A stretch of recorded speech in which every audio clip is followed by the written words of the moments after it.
2, 1, and go. Hello. I'd like to welcome you to the sixth in the series of our sessions in the course Miami Urban Studies, Miami, Do You Love Me? This is, of course, as part of the Doctor of Design program at Florida International University, FIU, that's just started in January. And the purpose of this course, in fact, I should say that we should be in Miami right now. The intention behind the course is to have these short residential workshops in Miami or Miami Beach itself at our MBUS facility, our Miami Beach Urban Studies facility. And unfortunately, of course, we can't be doing it at the moment this year. So we're having an online course instead, but we look forward next year to being in Miami Beach because this is a particularly gorgeous time of the year to be in Miami. The purpose of the series really is to really narrate an alternative understanding of Miami and Miami Beach, looking at the other side of things, let's say the B side, drawing out some of the more interesting, arcane and bizarre and colorful aspects of Miami Beach. We started off, of course, with Zaha Hadid, who owned an apartment on Miami Beach, who was central to life in Miami Beach, and who was a good friend of our speaker today, Dr. Xin Fu. I guess what I would say about Miami is that it's a very unusual space. And a city, a town, a beach is nothing without its inhabitants. And its inhabitants are crucial to understanding how it operates. And many of the sort of colorful characters in Miami have lent Miami a kind of a sense of a gloss to what it is itself. Today we'll be looking at the case of Gianni Versace, the Italian fashion designer and fashion icon, who established his own villa, his own palace, as it were, on Miami Beach, and in so doing started a trend or established a trend of doing up the old properties. He brought his statues from Italy, and he made it in many ways his home from home. Tragically, of course, he was murdered outside the door of that property in 1997. The story about his death and his life and his death has, of course, been subject of a couple of movies and so on. It's full of intrigue and mystery, and much of it hasn't been disclosed. Today, we are going to be welcoming Dr. Xin Fu, who is in a perfect position, really, to comment on this really bizarre but fascinating story.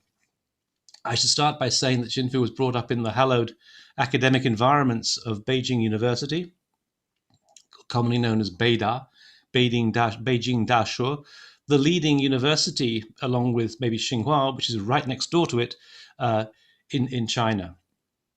Being brought up in Beida in those times, there was not so easy. With various sort of political events happening, the Gang of Four and so on, it wasn't so easy to be an academic in China. And Xin Fu herself studied at Beida at a time that coincided with the most dramatic event, the Tiananmen Square event of 1989. In fact, one of her classmates was the leader of the student movement there. Partly as a result of those events, she then found herself leaving China and going to study in Italy. Fuxin, which is the Chinese way of saying Xin Fu, means Renaissance. And the city that she went to, first of all, she chose to go to was Florence, where the Renaissance itself began. Subsequently, she shifted to Bologna. Bologna, of course, is famous not only as the culinary capital of Italy, but also as a place where famously the Corpus Juris Civilis, the body of European civil law, was rediscovered, and it became a center of law throughout the world in many ways. And in fact, Alberti, our famous, on whom I worked myself, initially studied law in Bologna.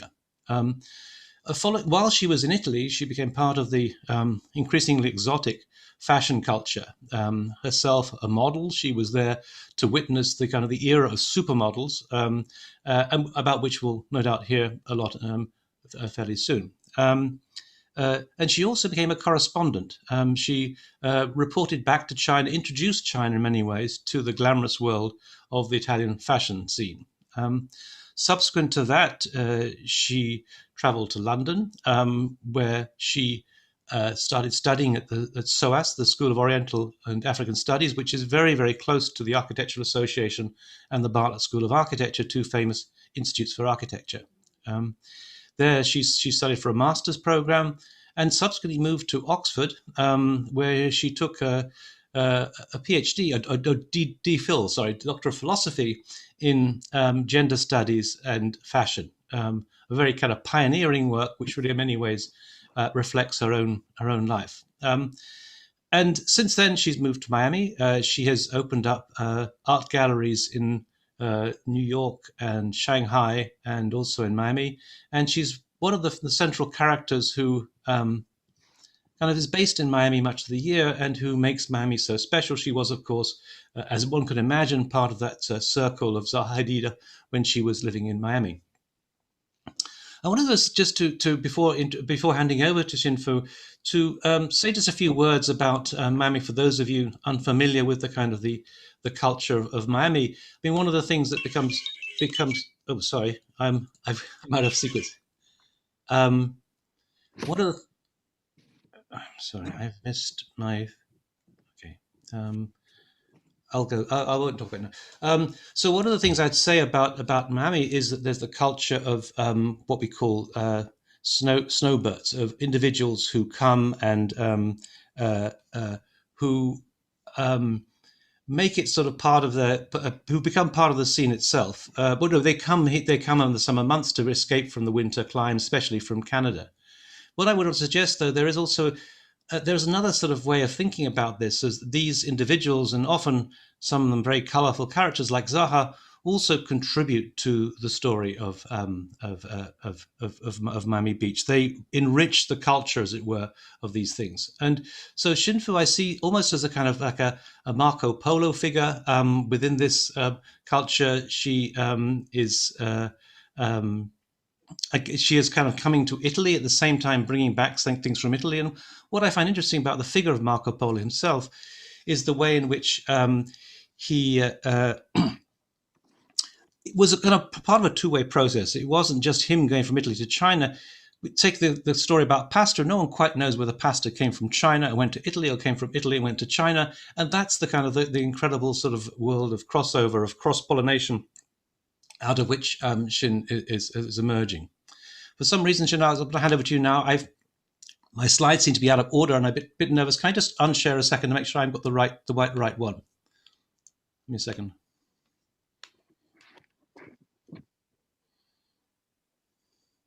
Oh, yes, I do have the right ones. Let me share again. I wanted to just briefly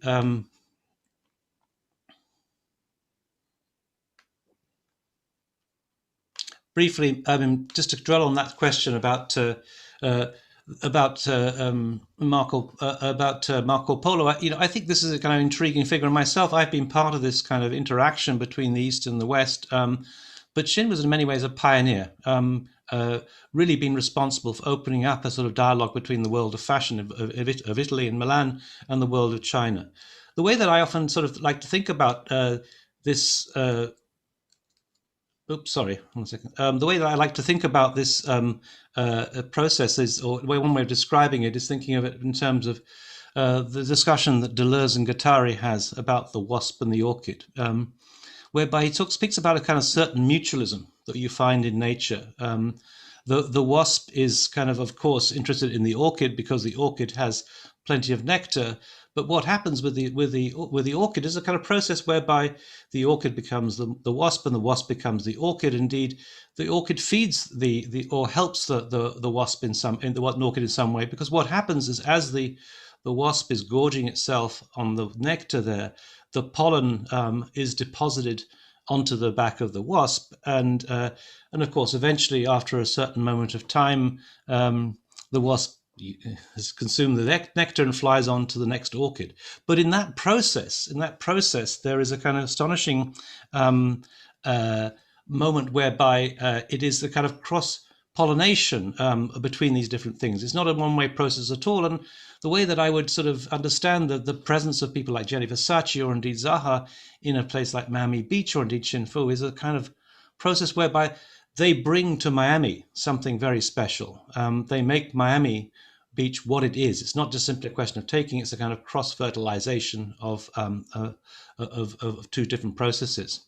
And Shin, I would say, when we were trying to put a poster together, we were wondering what address, what place, what city to give for her, because she spends her time between Miami, Miami, New York, London, and California, and in many ways represents that sort of that very colourful, dramatic life of these very rich cultural figures who kind of, like a butterfly in some ways, descend, or maybe I'm mixing my metaphors, descend on Miami Beach to make it the place that it is. And of course, we wouldn't, without those individuals, we wouldn't have the extraordinary restaurants, bars, and hotels of the space itself.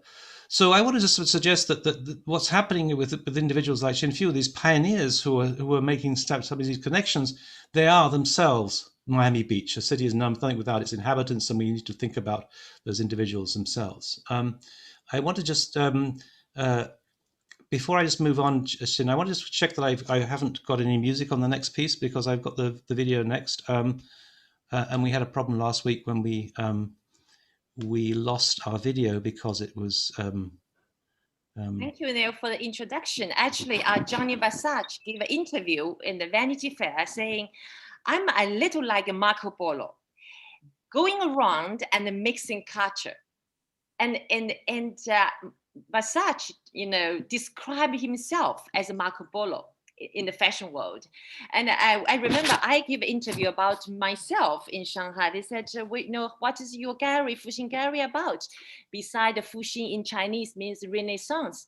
Then I thought, well, I think I'm a Marco Polo, which Polo means masculine and Polo is feminine. So I think that Marco Polo has been always, and in the international cultured iconic figure for someone who like a gypsy, like a tribe. You go around the world, you feel home anywhere because you are.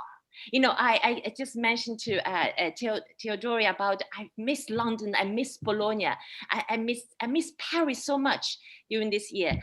But I feel home in Miami because I can't travel, but I make my own home through all this experience I'm going to share.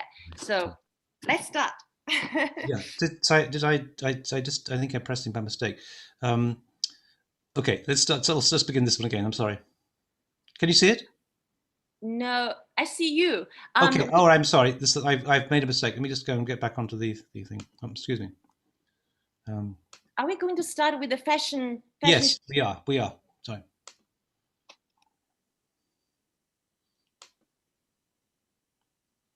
Okay. Is no music, right? Yes, I took the music off. Sorry.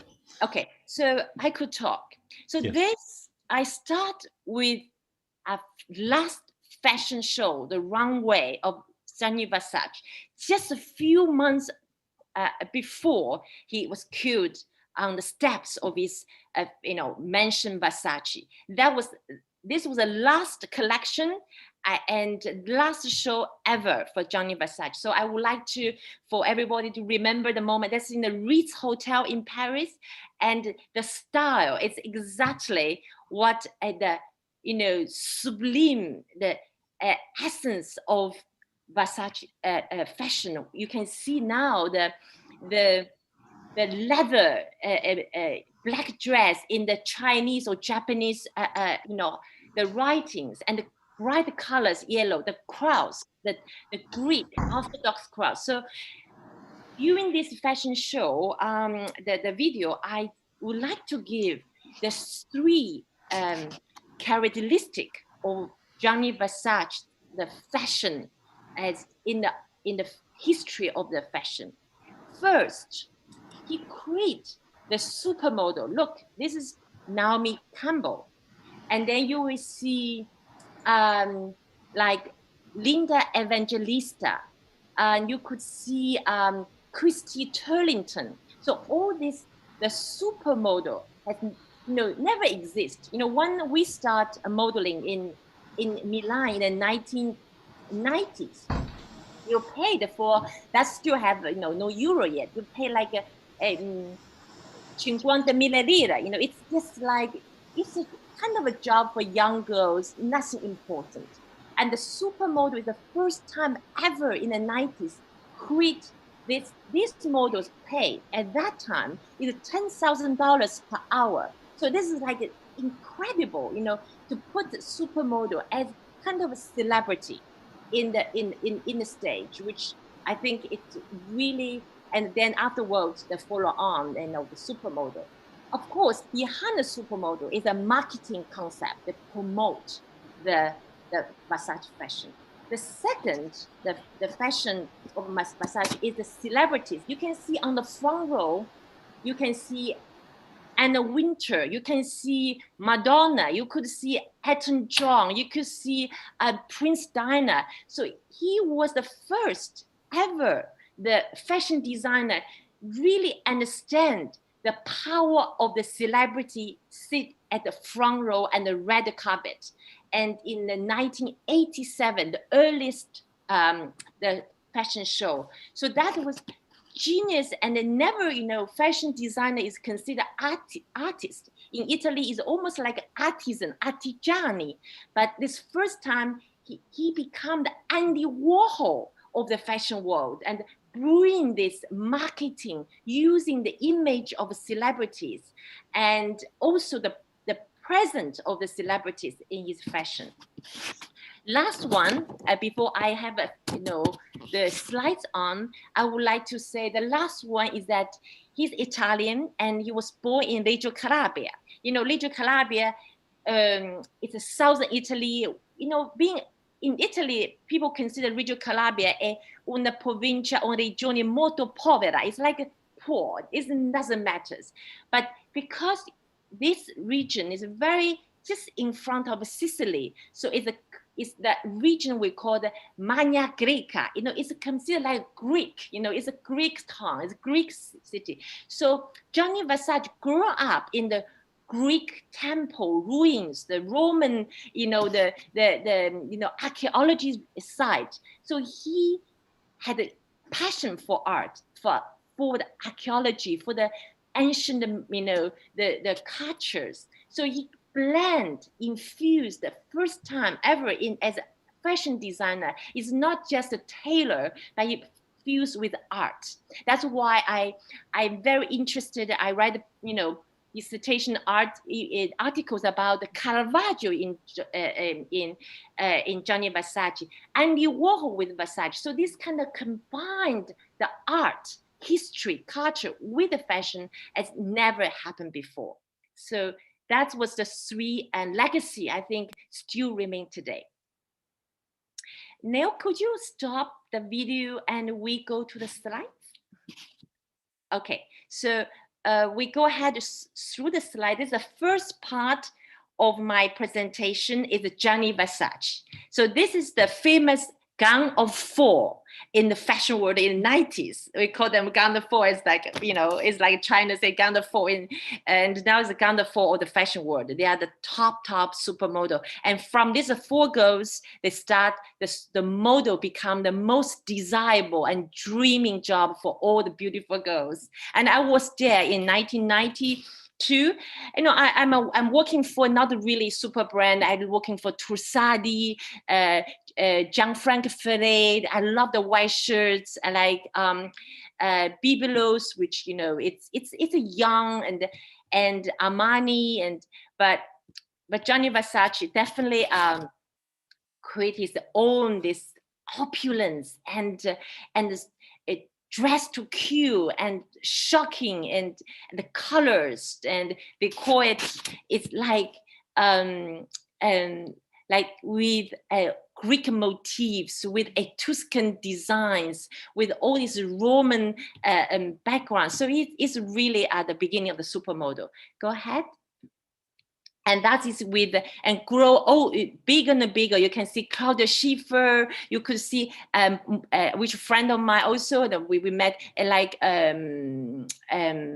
to say, Carla Bruni as well. And actually Carla Bruni was discovered by Gianni Versace. You know, he went to the funeral and she gave an interview saying, you know, without Gianni Versace, I would be just a little shy girl, try to make some songs. So go ahead. And that's the pictures, and also the supermodel, the gown of 4 and black white. And that's the you know, with Elton John. He's very much into music. It's the first time as a fashion designer he really involved the you know, like MTV, the music videos, and he designed all the costume for Elton John, a tour around the world. He really bring the fashion show not only for 5 seconds, but into a really world stage. So, you know, normally you see a fashion run. You know, if I walk on runway, it may be just I work for 2 hours with the makeup things. Actually, it's 2 minutes, maybe even less, 1 minute. So, but Gianni Versace, no, he blended well, and using this, the novelty of the music video, MTV at that time. And I think the famous show is that it's in the I think it's 87, that the 4 girls came out with the Versace runway, but with the music of Michael George, the British singers, the newly music video together same time. So that was really a kind of a you know, exceptional in a fashion world, that rock and roll on the runway. And that's the most famous dress ever by what's her name? Liz Taylor. It's an actress, British actress, and she went to the reopening for the, I think, the 4 weddings and 1 funeral. And at that time, she was not, you know, she was a model, but the British model at that time is not very well paid. So she could afford really close to go to a Piccadilly and Leicester Square for the opening. So she called a friend of the assistant of Gianni Versace, said, look, I need the clothes. And that time, all Gianni Versace, you know, this haute couture, all rent out or sold out. There's only this piece left. And she said, okay, you know, this is the last one I wear. And this become the most show picture ever in history, this golden large pin, you know, of the dress. And sometimes, and Liz joke about it, said that if I have never wear this clothes, I might have a more serious role. So it's really a scandalized, and you know, make Gianni Versace definitely a known in the entertainment world. Yeah, it's Liz Hurley and it's Hugh Grant, who's her partner. Yes, yeah, it is Hurley. Yes, exactly. That time they are boyfriend and girlfriend that time, and before the famous, you know, the. I think it's a Sunset Boulevard in Los Angeles, something happened. So, but at that time, they're still a couple.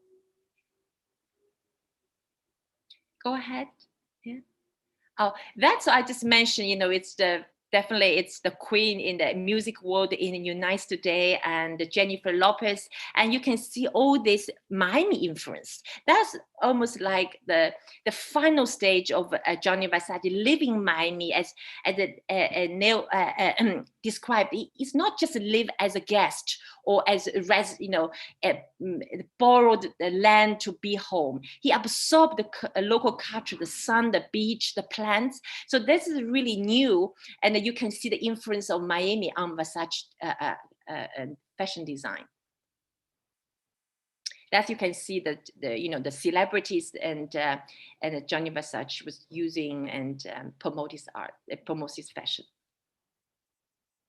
And the last one is that he's, you know, he liked this portrait, and portrait is almost like, you know, Caravaggio's oil painting, you know, the light, the perspective. I think sometimes there is kind of a, you know, I don't know, it's a curse or what, it's cute, is, you know, his life is like a Caravaggio, and you know, killed and died in a very early year, and age of 50. So that's his favorite. So the first part of Gianni Versace in the fashion world and here. So then that was just mainly in Milan, and he has a home in Lago Como, and he has so he has a home in London, so he travel around.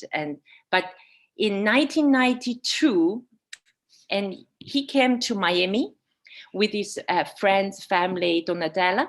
And on the way to Cuba, he stopped in Miami. He walked around the Ocean Boulevard, and he stopped in this called the Casa Casulina, which has been built in 1930s and owned by a very known family, owns petrol oil, and designed by English architect. I think it's Arden Freeman. And but it's been run down. It's kind of they sold out to become a house Amsterdam by a gentleman, last name Amsterdam, become a kind of condominium with a 10 apartment, things like that.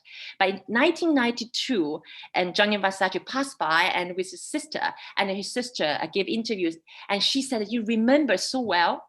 And Versace passed by 1116, that's a house number, 1116 Ocean Boulevard, and he looked at it and said, "That's mine. I want it."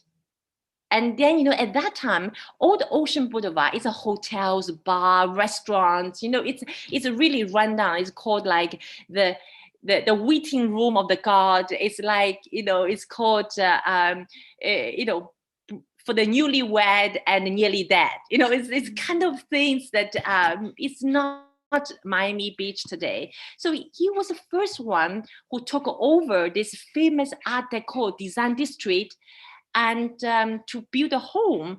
As Neil mentioned, he bought all the marble from Italy.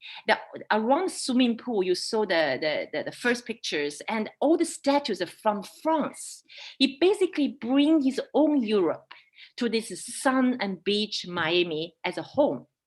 So he started 1992, and he lived in this house 1997, and 15th of July he was killed just in front of his house on the steps by a gay, and it is named called Andrew Kokanen, and he was the serial killer.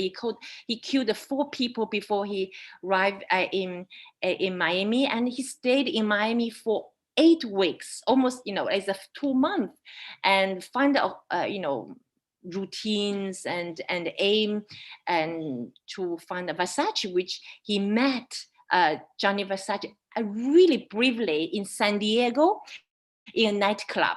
And that time, Gianni Versace was a kind of stage designer for the Opera House of San Francisco.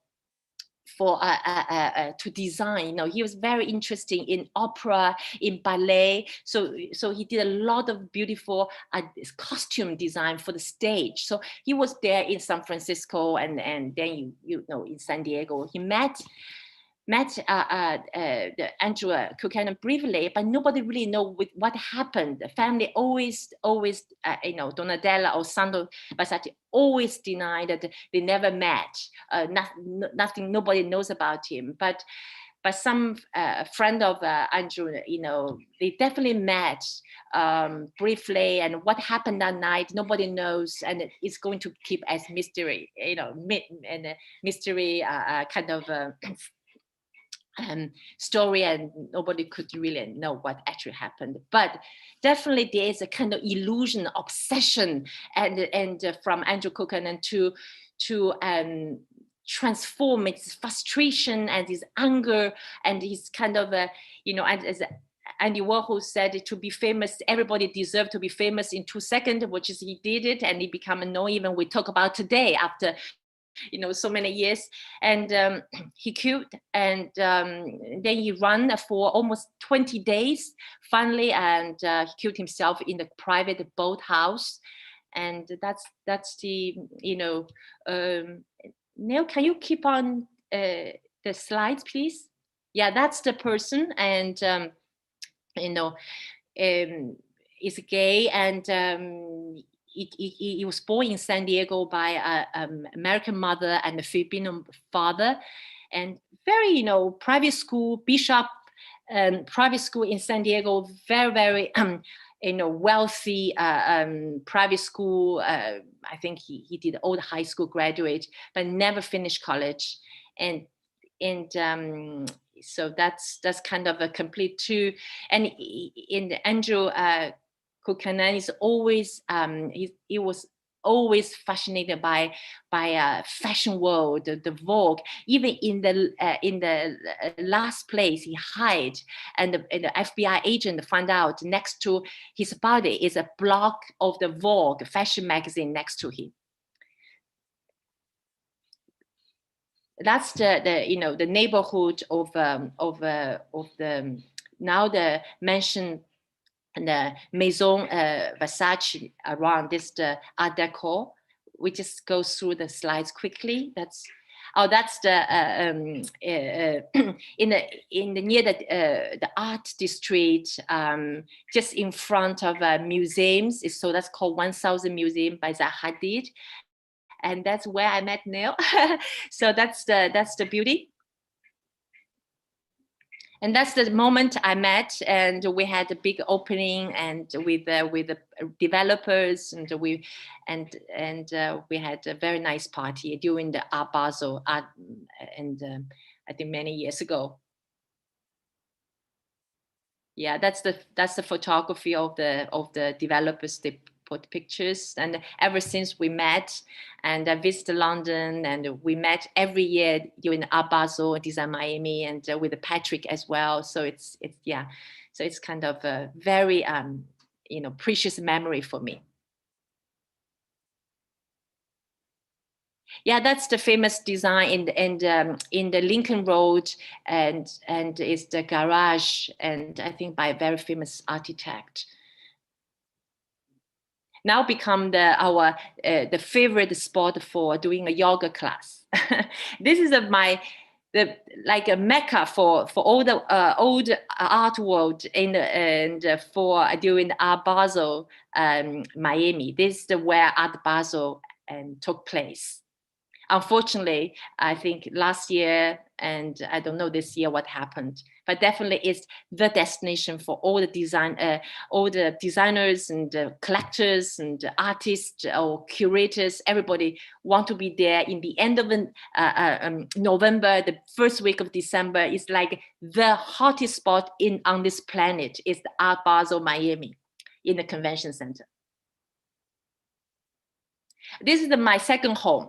I love classic music, and I couldn't travel around. Sometimes I stayed in Miami.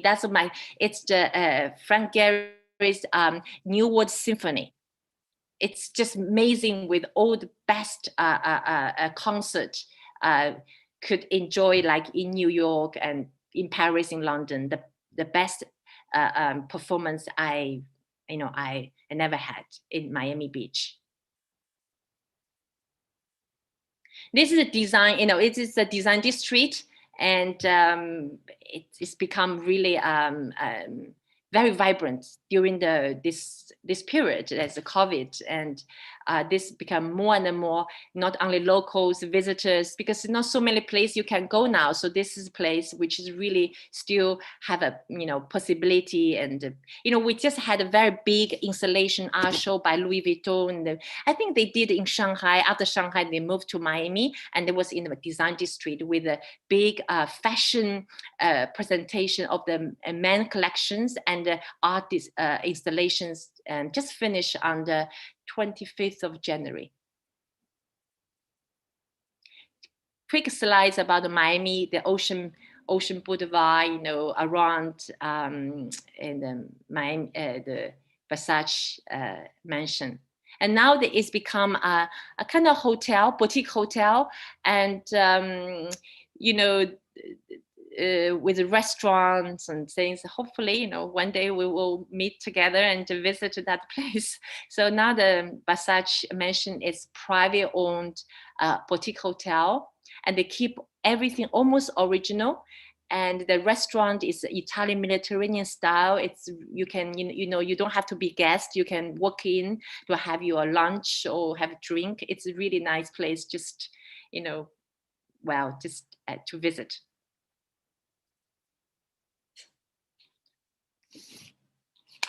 Okay, this is the last slides. Oh yeah, that's for the fashion. Now, could you go ahead quickly? That's the American crime story, and I think in the I think it's by I think I saw it in the Netflix this TV series. Quite interesting, but very juicy, and yeah, this if someone want to know more about the Versace, it's interesting to watch. In the end of my presentation, I would like to just, start a discussion and end with the logo. And it was just, connect with my title of my presentation, Medusa Raspberry. So Medusa, as you know, is a great mythology, and is the beautiful girl and turned into a monster, and and if you look at her and you just stoned, and you can't look again. And so this kind of thing that Gianni Versace transformed into kind of kind of positive way, that his fashion is so striking, is dressed to kill. So once you and the Donatella Versace explained to the media and the interview, saying that, and her brother would like to have his fashion. Versace is like a Medusa. Once you fall in love, you can never live without. So that's the idea of the Medusa for Gianni Versace fashion house. It's a kind of addiction, a perception you can't live without. It's like a drugs, and that was also in the kind of pendant of the big logo.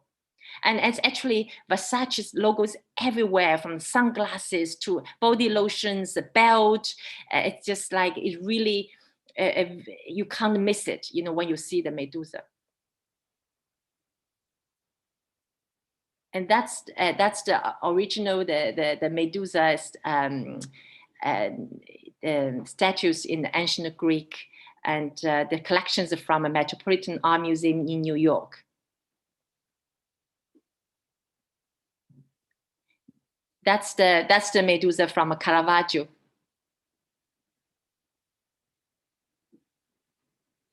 The sculpture, I think, is from Bellini.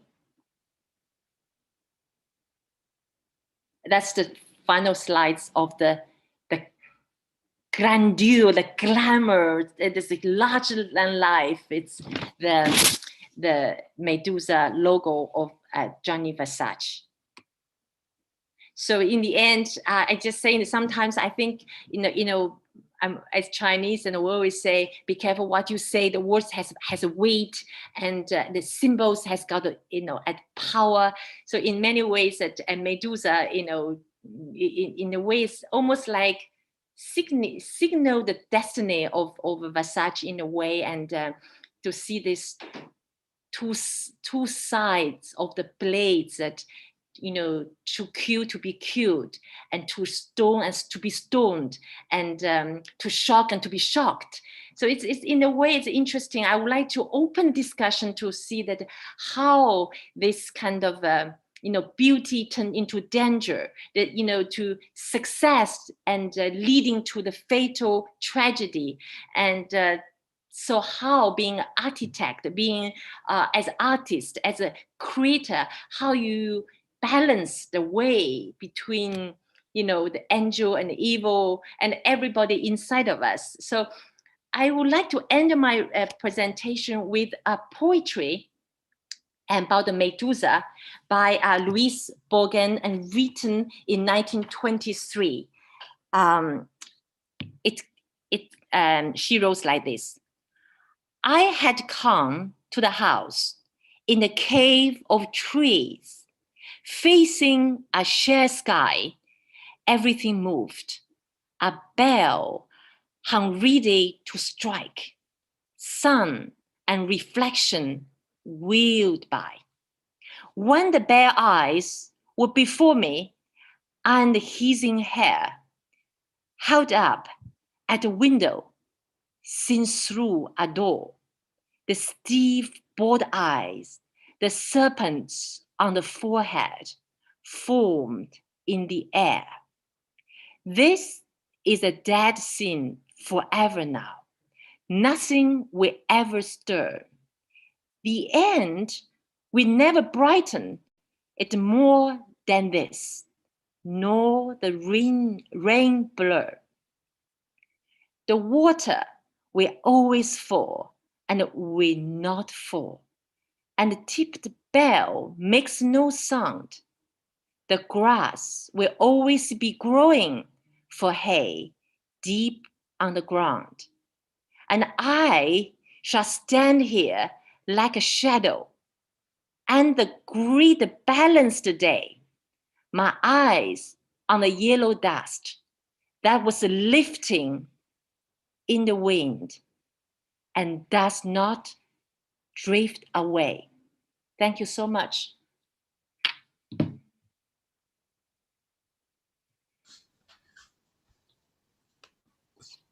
Thank you. That was wonderful. I just wanted to open up, and I think the Medusa story is something intriguing.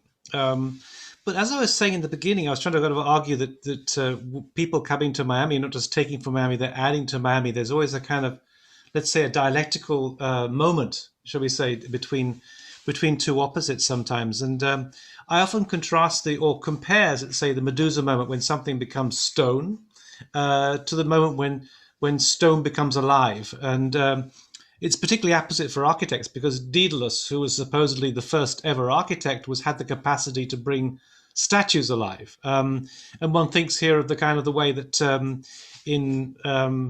you see these kind of what do they call them? Tableau vivant. These especially in Barcelona and things, down the Ramblas, you can see these kind of people posing as frozen statues, and then they come alive. And it's in some ways, I think that therefore one has to see this kind of moment of death alongside moments of life, that death leads to life, and so on. A firework, which is an incredible moment of life, always dies, and at the same time, out of death, you often get maggots feeding and growing and so on. And the other emblem I think is kind of interesting from that point of view is Narcissus, who famously, the story is that Narcissus fell in love with Echo and then Echo fell in love with Narcissus, and then Narcissus spurned Echo, and then as punishment he was made to fall in love with his own shadow. And of course, he famously, after a day of hunting, he's looking in this pool and enraptured his own kind of image and so on. But he dies. He turns into stone. But out of that stone, and again this dialectical reversal, something emerges. The Narcissus, the plant, emerges from where Narcissus had died. So I always think the death and life are actually much more kind of dialectical in a way, and in some senses. I also can see the opposite actually in Gianni Versace. He kind of brought life to something in a way, and certainly I think he and Zaha in some ways realized the potential of Miami that was always lying there. I think that we had this discussion before, and so too I think Art Basel, when Jason Chandler presented his overview of the architecture of Miami, he started off with this kind of Cristo installation where one of the islands was surrounded with this in very Cristo style with pink. And it was, as I understand it, it was a result of that Art Basel then came and so on. So it's almost like Miami has been through a kind of renaissance of its own in some senses. It's been discovered and become this kind of exotic space, at least Miami Beach has. So let's not forget there's another side of Miami, a very poor side of Miami. In fact, Miami's like the fourth poorest city in the States. But the glamorous side is something that I think has only fairly recently blossomed in a sense, and it, in some ways, to my mind, it may be, it's tempting at first sight to somehow see Miami a bit like Las Vegas as a kind of slightly tawdry kind of space, and of course, Miami itself has these other histories, the histories of the kind of cocaine cowboys and goodness knows what. It's got all sorts of different sort of histories, been a melting pot of culture, but there is a particular interesting aspect to Miami, which which I find intriguing. The way in which Zaha discovered Miami, and also I think also you're also part of this kind of story in some senses, of these kind of I don't know, exotic creatures or something, where it's become this extraordinary place. And I mean, Philippe had this kind of this view that this is a kind of a prototype for all kind of cities, that somehow. I mean, Dubai could never quite be like Miami. And I find it interesting why Zaha came to Miami. And there's a whole story. She used to go to Istanbul and so on. Then she discovered Miami. Miami is a place where she felt perfectly at home. And she found herself kind of surrounded by a kind of another form of global elite, some of whom were her clients and things. So there's this kind of moment, I think it's kind of intriguing for me in the way that Miami has been kind of discovered. And there's this kind of this exotic, special, extraordinary Miami that you're able to enjoy right now. Yeah, I think that I would like to give kind of my thought of why Gianni Versace pick up Miami. And maybe we can start from to see why Zaha did and why I pick up Miami. It's like people, it's like sometimes people want to send me catalog or some invitation said, well, where should I send, and then many of my friends said, don't give your address in Miami and send in New York your address because it's more proper. More considered serious. So it's really interesting how that this stereotype of Miami is kind of a resort, is a boat, but anyway, I think there's three ideas I thought about why Versace pick up Miami, not Boston, San Francisco, and New York, which is have more museums and more fashion industry really based. Basically a Miami fashion. We just opened Miami Fashion Institute, I think only 3 years ago, and we never even have that. And most of the material you buy in the street orchard, the little Cuban, you get a little bit of buttons and fabric. So we don't have this very fertile and rich playground for fashion designer. So I think the one reason, first of all, I think it's weather, and never before, even during the COVID, we are so busy in Miami in a way that people from Europe and people from New York, they even said that Governor Cuomo is the best real estate promoter for Miami. So all the New Yorkers came, during this year, and we have a lot of people from California. A lot of people from California are coming to Miami to live and bring all their technologies. I was told actually last month that we are going to build the Silicon Valley and the Caribbean sunshine. So we are going to do all of things, and we have all these preparations. So there's a weather, sun and the sea.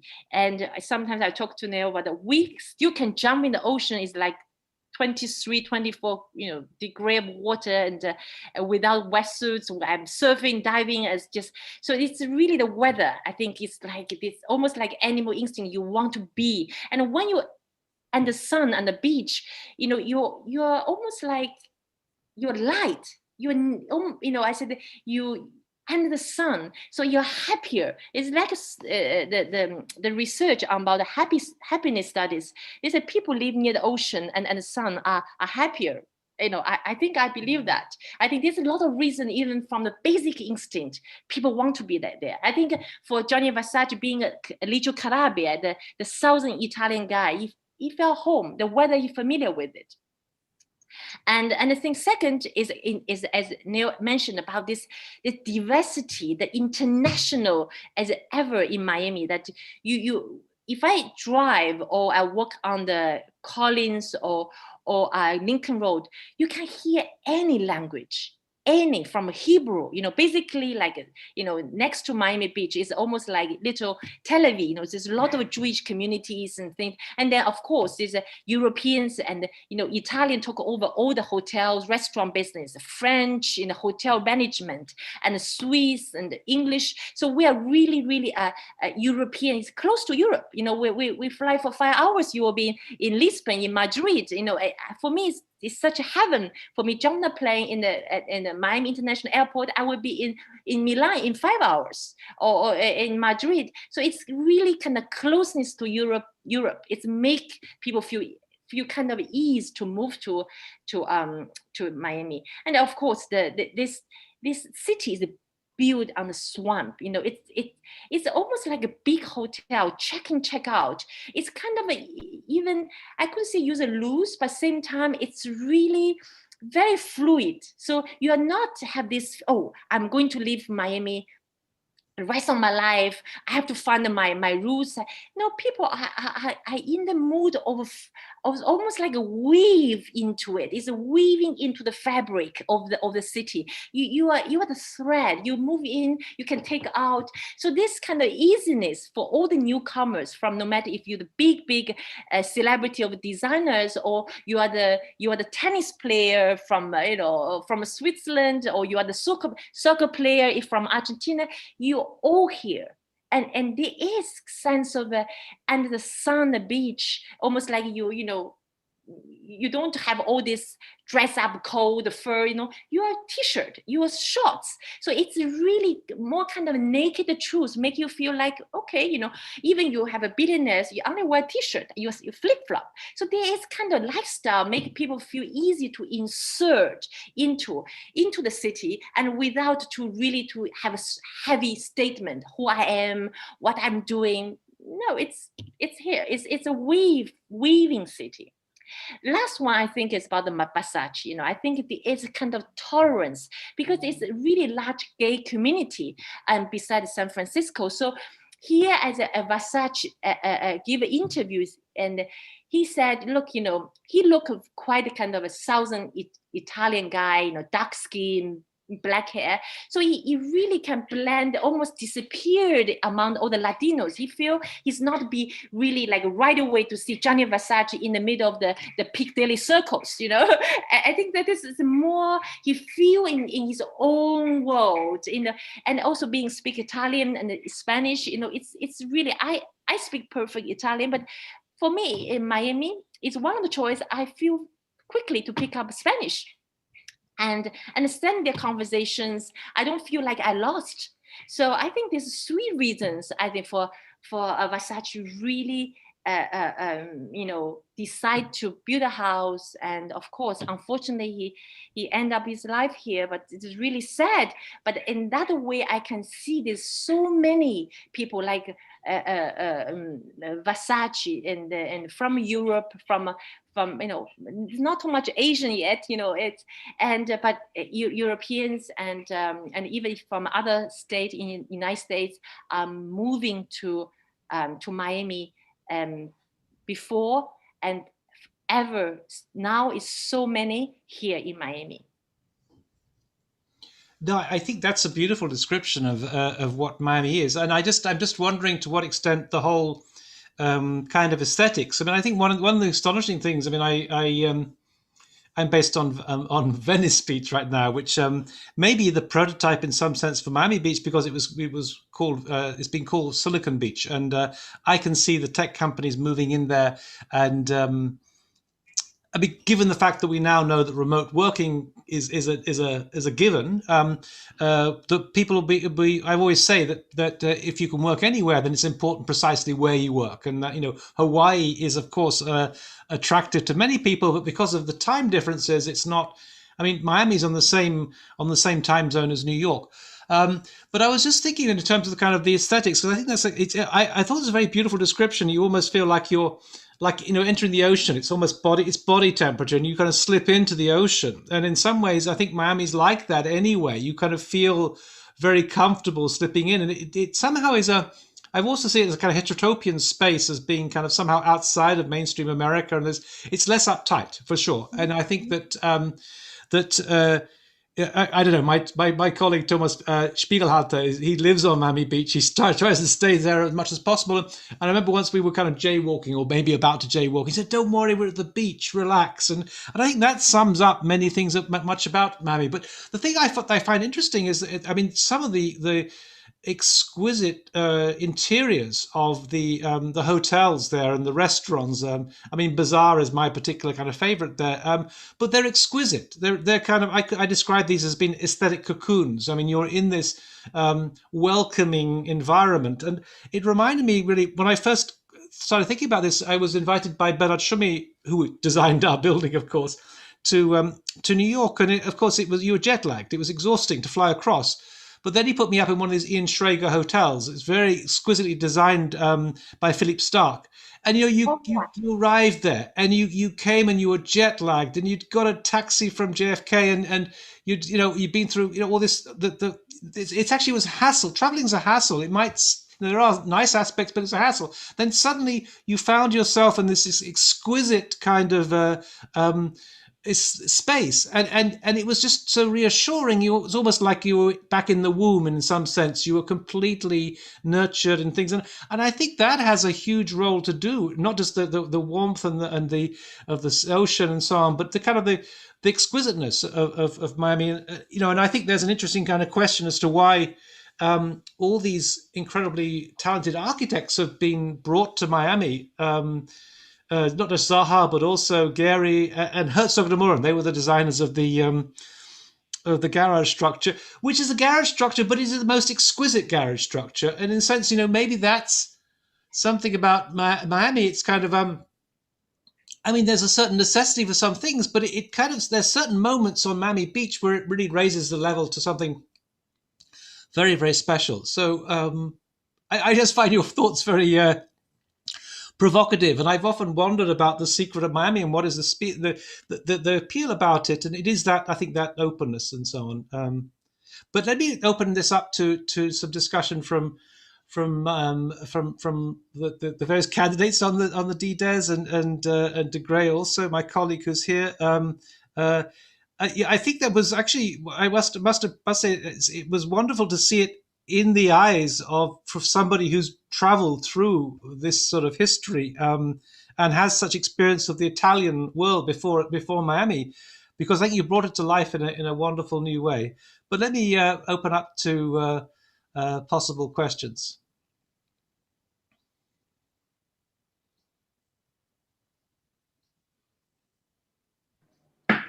I can start just to break the ice.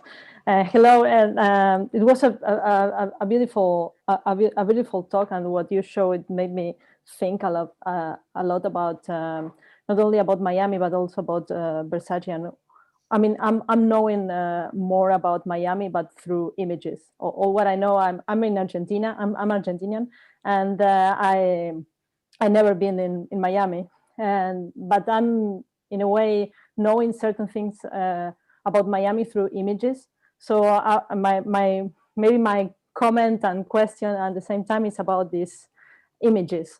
So I could see that in a way the image of Gianni Versace and his design as a kind of object of cult, no, like an object of cult. And I cannot escape to this idea of the fetiche, no, and the fetishization not only of his designs, but also about the fact of his death, for example. So in that way, they are like a play of with these two words.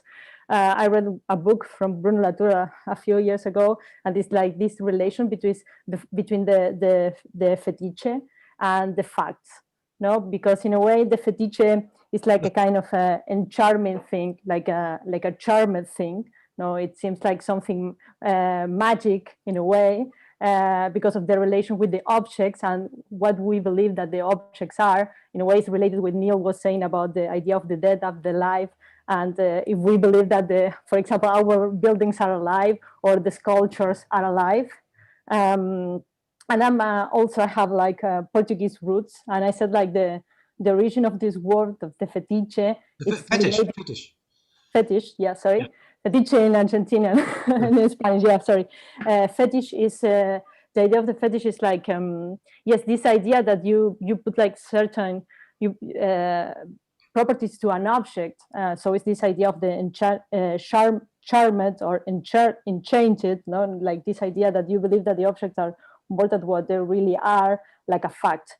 So with all this introduction, I wanted to ask you about how do you think that the facts and the fetishes are blended, blend their properties in a way in the story of Versace, no? The idea of what we believe that their designs are, and the idea that he died there in Miami, and all the construction or the artificial construction in that way about all this story.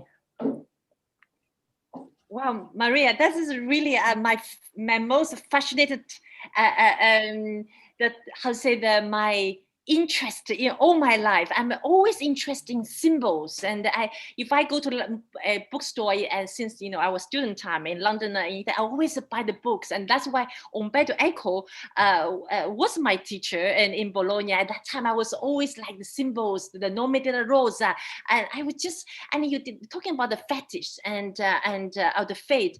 It's so interesting, your architect, your precision, you're the lines and the back. And I study all my life from Beijing and the things. And actually, I have to say, I have all this, all my life, even till today, I deeply believe in symbols, in signs.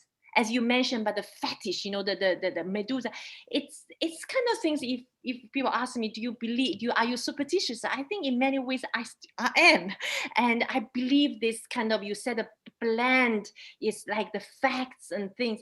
But I don't really, Maria, I don't see this really blend into a kind of organic things that like to what happened to life of Versace. I think it's really the impact. I think that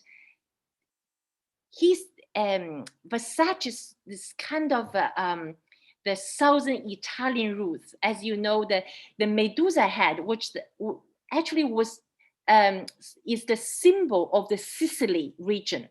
The big head of Medusa. So Medusa, it's really deep rooted in the southern Italian culture, and of course, the story is about, there's violent and it's kind of, aggression, the jealous and revenge. But it sounds like almost like nothing to do about the beauty, fashion, attractiveness. So there's then Versace turned into this Medusa into something that is like the power of alluring the people. So this kind of the dangers of beauty of the danger. So this is kind of a two sign of thing. They play the fire. I think sometimes, as being a Chinese, as I think there's so many your students Chinese, we call the 中庸, in the middle way. So I think that there's really a contrast in Versace. Is that it's about as I mentioned, is to capture, and eventually you'll be captured. As Neil said, stone, you want to stone, but you'll be stoned. And you want to dress to kill you, and at the same time you'll be killed. So I think this is really they can't be blended together. It's about how you find the balance. I think in this way, I will sometimes, being a Chinese and live Italy and educate UK, I sometimes try to find the understanding in different cultures to for myself and myself to the world, and to observe the others. How to balance and to find the middle way, and I think the fact and the fetish, can they be mingled together, or as you said, blended, insert together?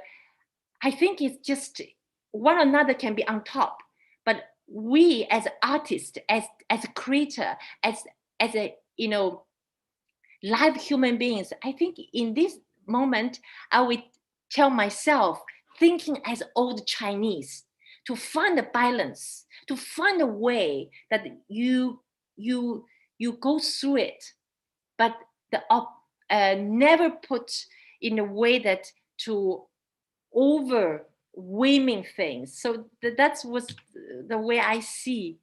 I love to discuss more about that. It's how is it possible to blend, to mix together, or we have to be in the Chinese way saying, let's find the 中庸之道, the way of in the middle. Yeah, I think that also the concept of yin yang is kind of an interesting one. Yeah. I'm interested in the dialectic, or what Deleuze calls the reciprocal presupposition, how two opposites kind of come together in some way. Let's have some other questions. One thing, I mean, I can understand Marina's comment about the blurring and the blending in some way, because one thing, especially about this moment in time, which and maybe we discovered something about Miami also, because I wanted to have our week-long workshop this moment in time, precisely because it was actually part of the Chinese New Year time, and actually that's why we're red. Yeah. So I actually, in some ways, I know with the opposite. I mean, Miami is most of the year is 12 hours out of sync with China, but one can't imagine also a more attractive place to be in if you're in Beijing right now than to come to Miami. And I think it's, to my mind, the kind of what I find really interesting about anywhere that I kind of perceive as a kind of paradise in certain ways is the fact that there's no real sense. At a certain moment of time, it gets oppressively hot and humid in the summer, but this time of the year, inside and outside is almost the same temperature as is the ocean and outside. There's this kind of, from that point of view, I can see exactly what Marina's talking about in terms of this kind of blurring or blending, and you can move effortlessly, as you say. And there is also, and the other comment to sort of say, maybe mention, is the fact that it was welcoming. It's welcoming for gay culture in many ways, but also welcoming for the Jewish culture. This was a place where, I mean, famously, Miami Beach welcomed a Jewish community and has been now a central part of life on Miami Beach. So let's. Yeah, but a very still very rare Asian. I hope the because I think it's the temperature and the weather. I think I was really being a Chinese Asian, I'm very tanned and very dark skinned, and so once my friend from Shanghai visited me in Miami, so we took picture together and they post on WeChat, and then all the friends in China said, "Who this?" Tan, dark-skinned lady. So my friend make a joke. That's a sister of Gianni Versace. So, and I said, wow. And I think that's this, because to see an Asian with a tan skin, with dark, it's beyond imagination. I think it's interesting that I think the weather really make it Asian a little bit hesitant. Say, oh, it's too hot. It's, you get really tanned. But I think new generation, I'm sure that, are changing. But I wish there is more Asian students and more scholars to come to Miami and to criticize our Asian community. And still is very minor, and mainly is Latin Americans, and more and more than ever it's Italian, French, and of course and English, and but I think the French, Italian, Spanish is quite a large European community, and then the majority are Latin Americans, like Maria, and a lot of Argentinians, Brazilians, and Venezuelans. This is really took over the stage, the landscape of Miami. It's still the capital of Latin America. Yeah, no, just one last comment, and I can move from the rest of the candidates. But I believe that you gave me a great title for my study about Miami, because one part of the class is to study something about Miami. And I believe you gave me a great title because you talk about dangerous beauty. And I believe that it could be like something really interesting to develop in the what it means to be in Miami, and what it means Miami as a place, as a site, because we were talking about this now that I can't put together all the classes that we had before, about this idea of there are some dangerous thing about beauty, or the dangers of beauty and the beauty of the dangerous, as something Maria, super I interesting. would recommend you, when you start dissertation, start first page of the poetry of Baudelaire. Yeah. All right. Thank you. Yeah, thank you. Yeah. No, I think that's. I mean, of course, typically in history, maybe Greg could say more about this than I could, but the picturesque and the sublime have gone together in some way, and the dangerous beauty is, I guess, I mean, I was brought up this way, right? Let me say, in the UK, we had this James Bond was the central kind of figure, the mythology in a sense in the Cold War, and the dangerous beauty was, there was always someone. Some beautiful spy from Russia or something or whatever that was both beautiful and dangerous. And I've often thought the kind of the way the cocktail, which is always looks beautiful, potentially can be dangerous, or maybe the kind of mushroom, this beautiful colored mushroom, that danger and beauty are much more dialectical than we often think. Now, can I demystify your James Bond? I met at the what's the name? Just passed away. The James Bond. Sean Connery? Yeah, John Connery. Yeah. I met him in person and many times in his home in the what's the name, the Bahamas, and he lives next to my friend's home. And he put his a big board, because all the Japanese tourists love to take pictures of his home, called "Out of the Bond." He's like, out of the bond. And he played golf every day. And we sometimes the community, there's called Lyford Key. Lyford Key is, he lives in Lyford Key, and I visited my friend, so he next to. So the first time my friend said, "Look, tonight we have this club, Lyford Key events night, and Sean Connery will, I talked to his wife Michelle, he will be there." So I was so excited that finally I will see James Bond. So I went to Bahamas, which is very close to Miami. It's like a half an hour flights and things. So I went to the Bahamas and spent a week, and I saw, now I can't believe it. In my, my kind of imagination, he's such a tall, strong, and I saw this little short, it's a kind, sweet old man, and say, "Hello, how are you?" And I was really, God, I said, this is James Bond. So very interesting that I just said it's really in Miami, living in Miami, all these things happened.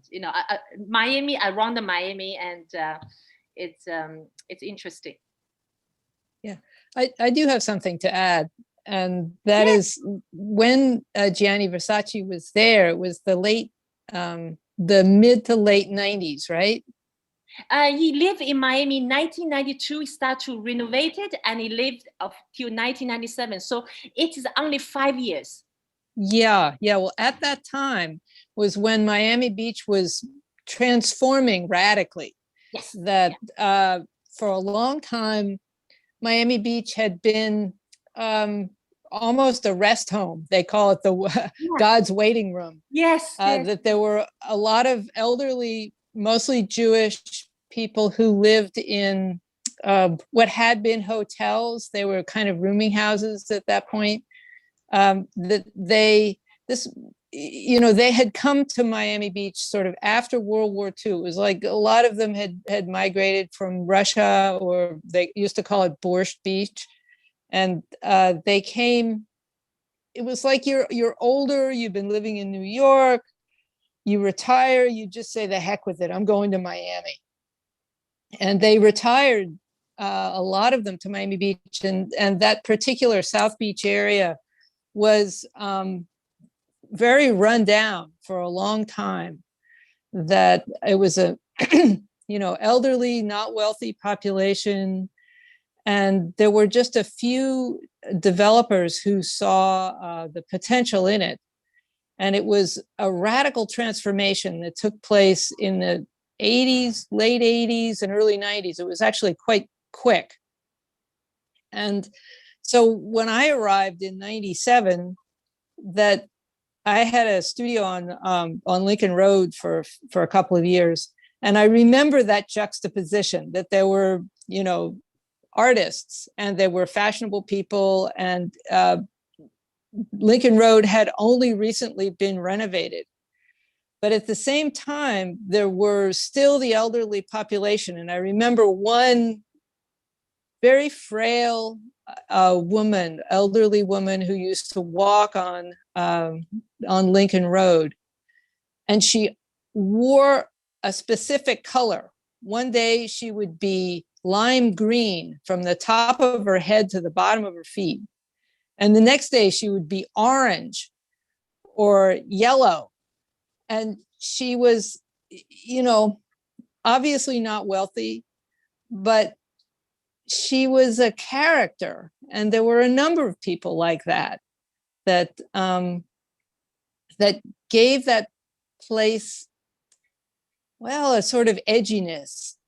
And I think maybe those were the qualities that attracted people to Miami Beach. And of course, what happened was that the real estate, the prices all went up, and all those people either died or moved out or had to move out.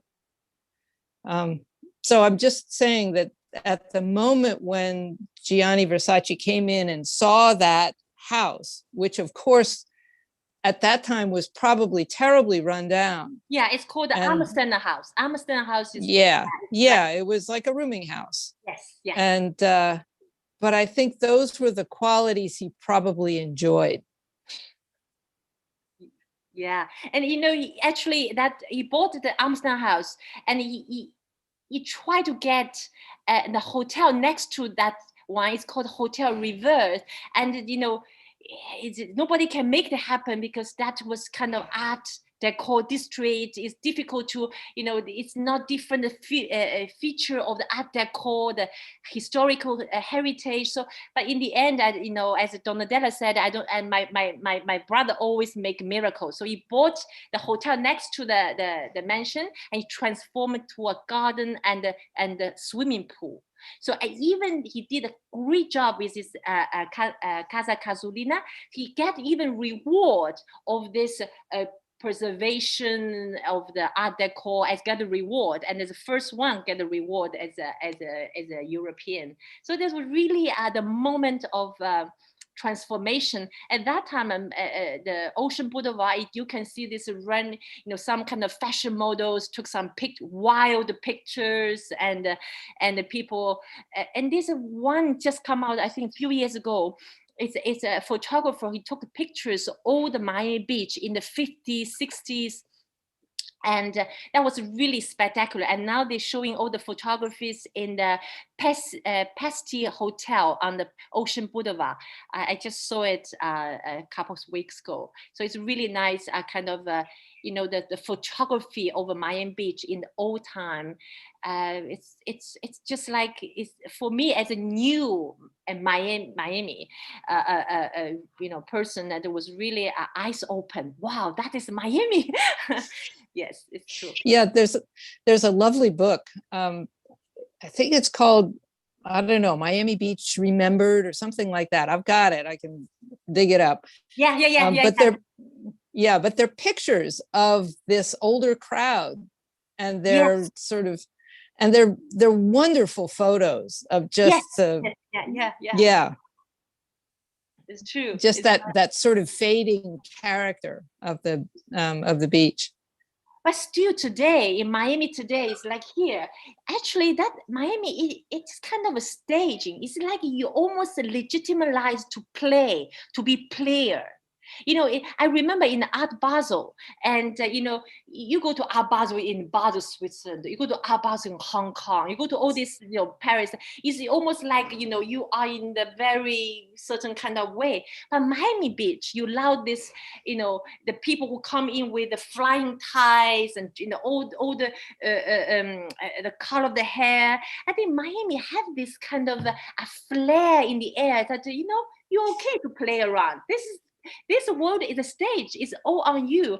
So I think it's a kind of as Neil said, it's kind of a clothing into it. It's a slipper into it, weave into it, and feel comfortable with it. And you can be yourself.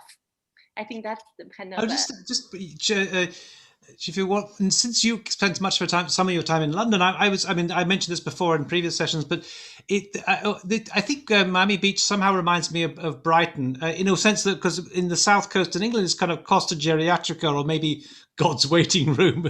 But Brighton is so interesting because it's so different. And the Prince Regent discovered it in a kind of way a little similar to Gianni Versace and made this kind of incredible palace, with this kind of chinoise interior and Indian exterior, which really kind of brought some magic to the place. And it became a kind of like in a way, the umbilical cord of the train route from London to Brighton. And suddenly it is the closest place to get to escape from London, but it becomes this, in a sense, space of escapism where you kind of escape from various your concerns and things. And it's this kind of magical other space in some way.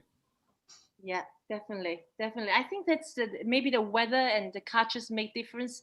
And you mentioned about the Vegas. I also lived, a few years, but just Vegas.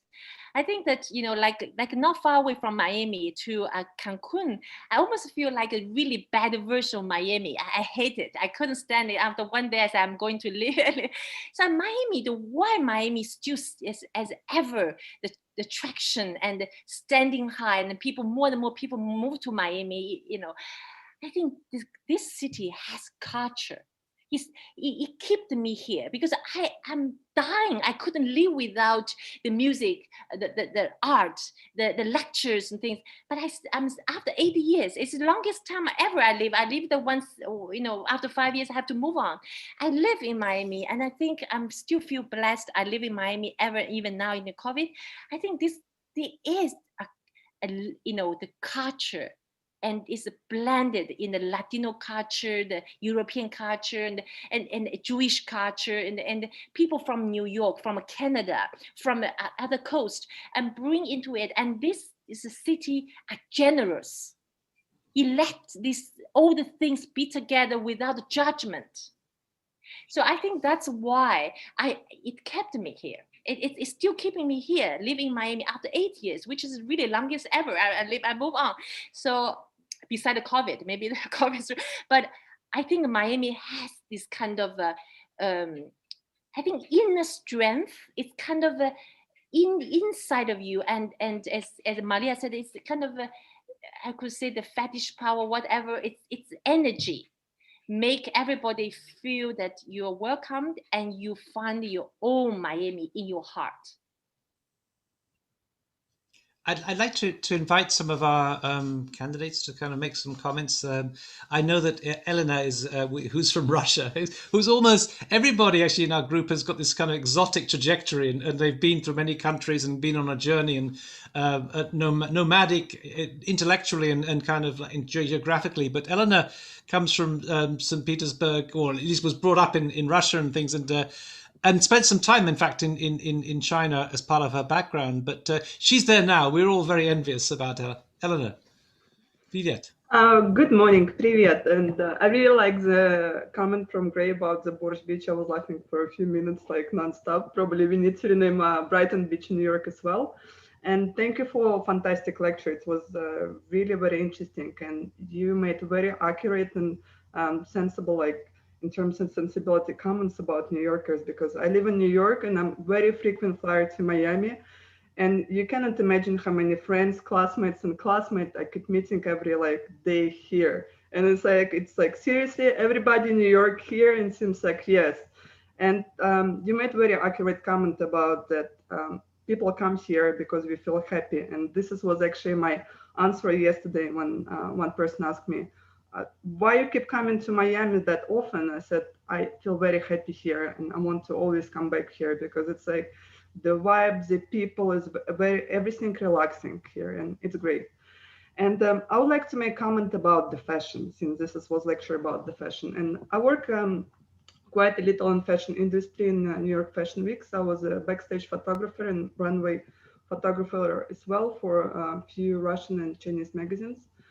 How you see difference in fashion industry approach back in the 90s and 80s For example, we had like supermodels who were created back 90s. Everybody had its own style.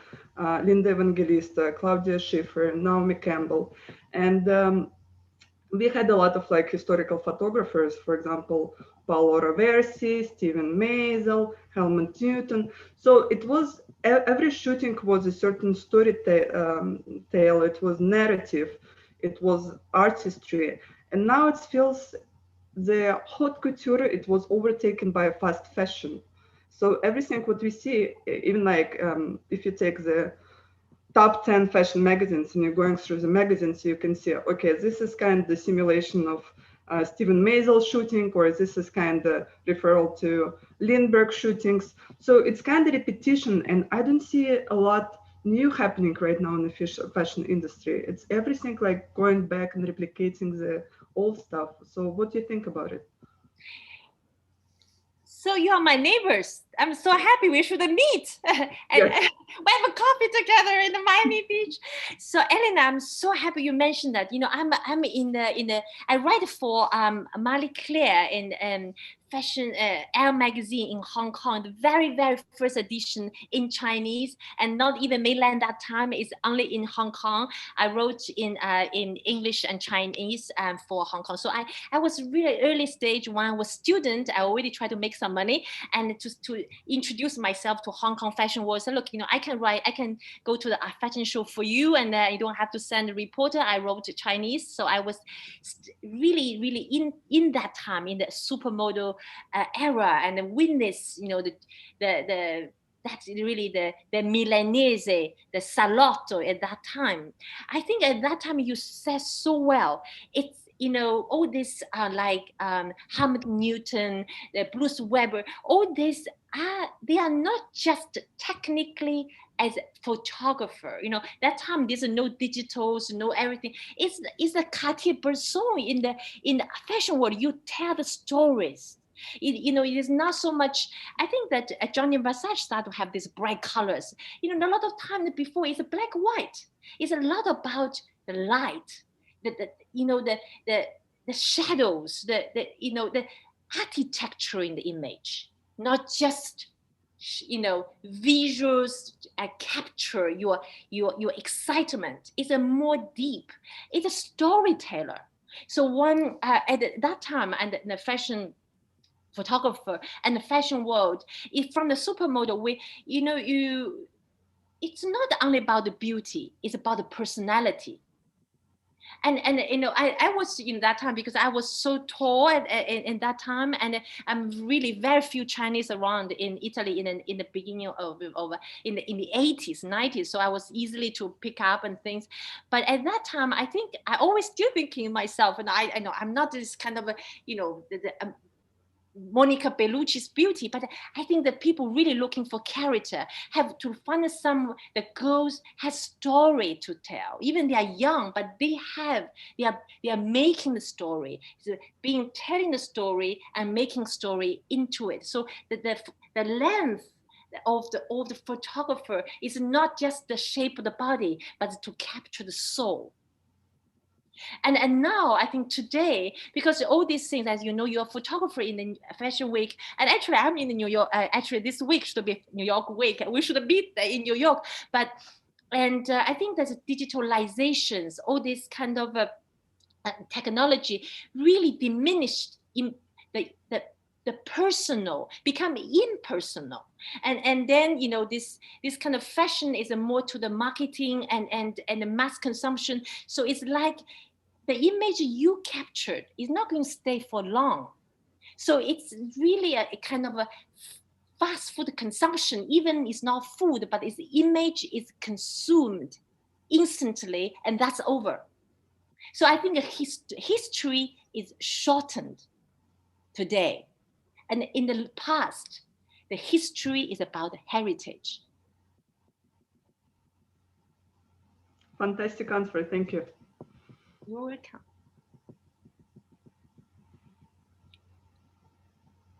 Elena, remember, we had to meet. For sure.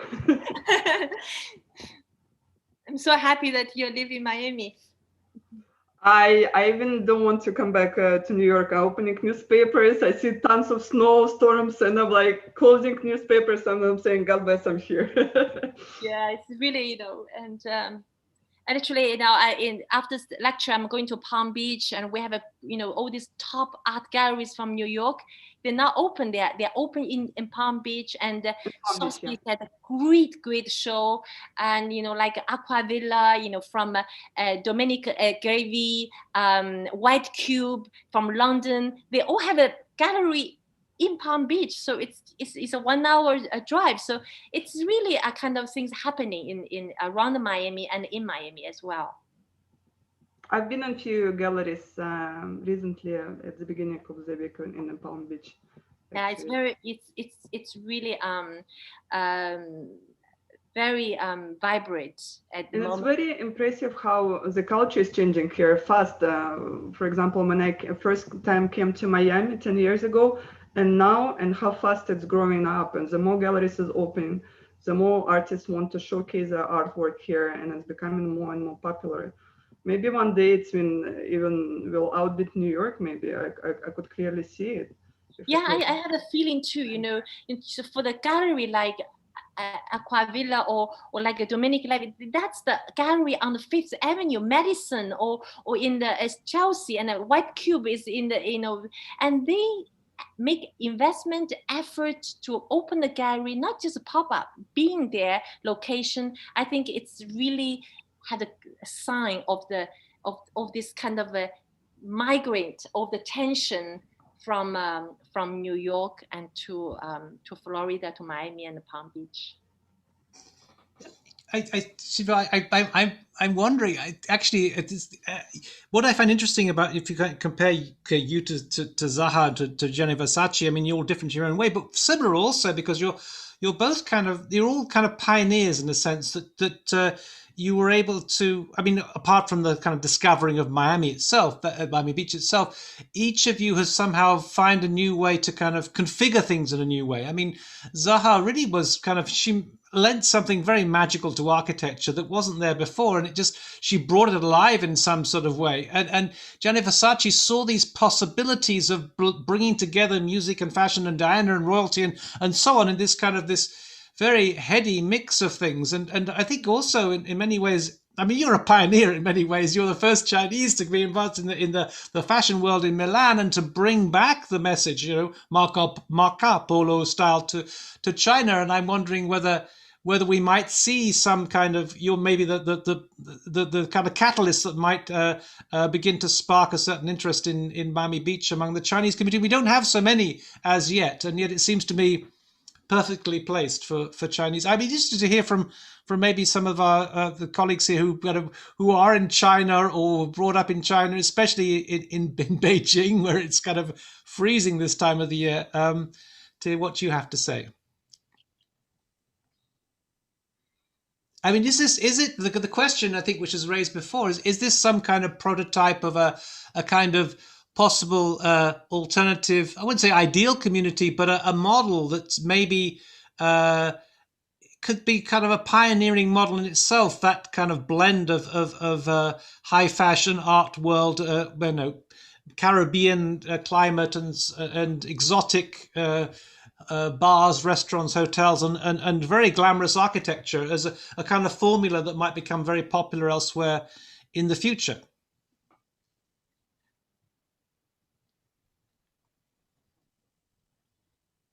I don't know if anyone wants to kind of respond to that in some way. I mean, in some ways, I kind of, and I think that alongside Gianni Versace, there were other things happening as well. I don't think he was alone in this thing. I think that in some ways, Wallpaper magazine, which I don't know when Wallpaper started, but possibly around 1995, 6, 7, and that was interesting because it. In some ways, it wrapped architecture up in a different kind of set of associations. In a sense, up until then, I would say architecture had been a fairly dour discipline in some senses. It was very isolated, but suddenly it got repackaged in terms of some kind of lifestyle where, it was part of glamour, and it was a backdrop for something. And it's almost like it was like a dream space. If you looked at wallpaper, it was about dreaming about the possibility of an alternative sort of vision. And it wasn't, they would give a recipe for something. You wouldn't actually make the thing, but you'd dream about you'd make the dream about the possibility of what it might lead to, and that I think is something that is there. And even if you look, Giovanni Versace's fashions, you now get sort of secondary brands which are in a way much cheaper, right? But at the same time, you're dreaming about the supermodel thing, and I think it's an interesting sort of idea to conjure with what it stood for and how architecture gets kind of, in a sense, rebranded in a way that, I think Zaha was very much in China, was always a brand. And the idea that you bring these, the Herzog de Meuron are a kind of high level brand in architecture, and Miami's a natural place where even a car park becomes a Gianni Versace, becomes a Herzog de Meuron building. In fact, people just a kind of a joke said you can't be not beautiful live in Miami Beach, or you can't. It's really, as you said, it's city with like Enzo Piano is building this Park 87. You can from a Fendi Chateau to Casa Armani, and you come from all this kind of, it doesn't give other names, but you just look at all these Collins, you go toward Ventura to Sunny L, you just name it, it's all the brand. You talk from a Fendi Gaza, Fendi Chateau, Casa and posh design, and you just go ahead, So the branding, it's not just a marketing concept, it's our everyday life in Miami. That's what I meant in some ways, is that when you associate a brand, for example, if you've seen David Beckham playing football in Adidas, you wear Adidas and you imagine you can be kind of David Beckham in some way. It's kind of interesting that Beckham has himself also chosen Miami as the space in which to operate. And of course, Victoria Beckham is in the fashion world as well. So I can see that it's kind of like that idea of the fetish is actually interesting, because you can take it further to think about it in terms of kind of as this kind of magical kind of combination of things. Mm-hmm. Yeah.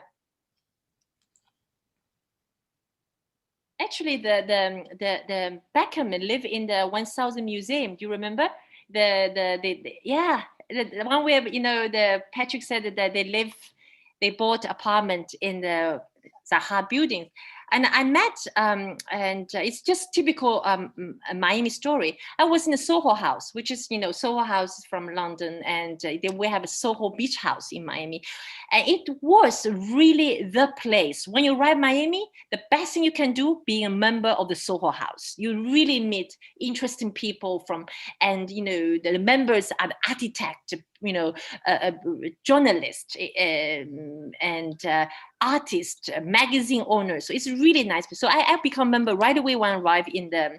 So one day I was in Miami's Soho Beach House, and someone who in front is people talking, and this gentleman just turned ahead. I'm not a really sports fan, but I saw this person I know.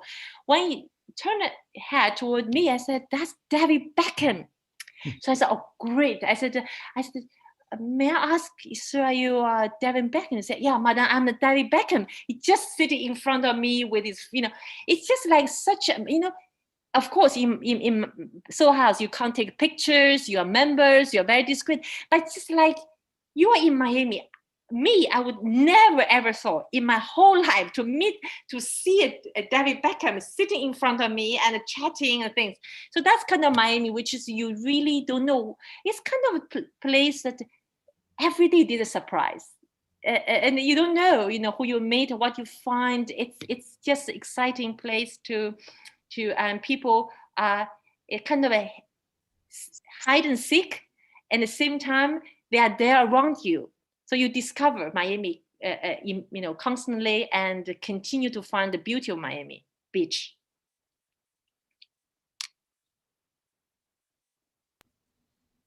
Let's open up to some questions from the team. Thank you for your nice presentation, Xinfu. Fuxing, Fuxing. Fuxing, sorry, Fuxing. Yeah, in Yeah. Chinese. Yeah.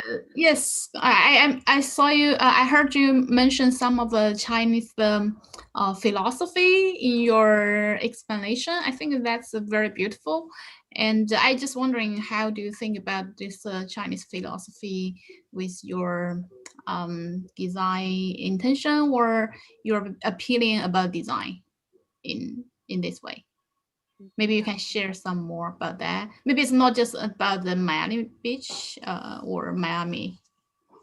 Well, I know I since I was a little girl, as I was born in Beida and grew up in the young years in Shanghai in the French concession with my grandparents, because my parents both were professors at Beijing University, and my father was in the labor camp and my mother was sent to the factory. So I was, kind of since a very young age, I blended with the Beijing culture, but very proper academic. But at the same time, I spent time with the grandparents in the French concession in Shanghai. So when I was a student in China, and I remember my teacher said, "Xin, you don't know how to live your life with your head down," because I always try to be different and dress, speak different, learn different, and so as I mentioned about 中庸之道 in the middle has been always something I make an effort to be. Maybe sometimes I thought of the reason I left China, went to Italy, is that I feel like it's hard for me to be this Chinese philosophy, to be neutral, to be 中庸, because 中 is in the middle. 庸 means normal, nothing special.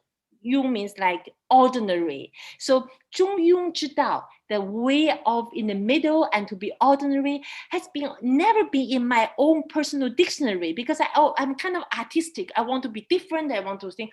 So I think Italy has been really kind of saved me in a way that but I really like to share with you about this kind of it's getting older. I'm being 50 now, and I find in my own life, and when I was young, I tried to be. I said, this is really something I want to throw away. This some Chinese kind of very and kind of a passive way of look at the world, and position myself in the middle. To be ordinary is the way to be safe, to be accepted, and it was completely against my young years of the spirit.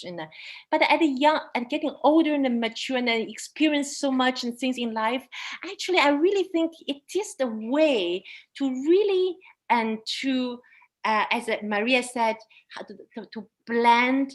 To get really finding a balance, and of course I made a lot of mistakes in my young years. I wish some things that I did, I should do it. Why I didn't do it. But if I could have that, I'm not through it totally. This Chinese philosophy to really find the balance in my own career life, my personal life, or anything.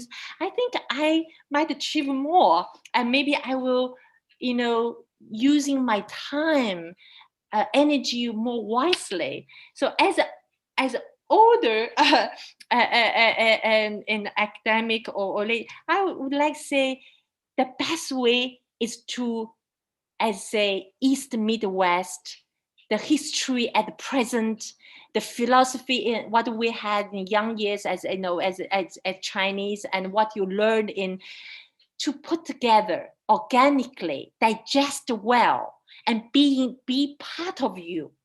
I think that would be my advice and my experience. Thank you so much. That's really nice. Yeah, I'm in the middle of 30s to 40 almost.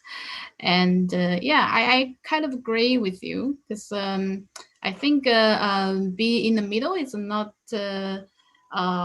just about being in general.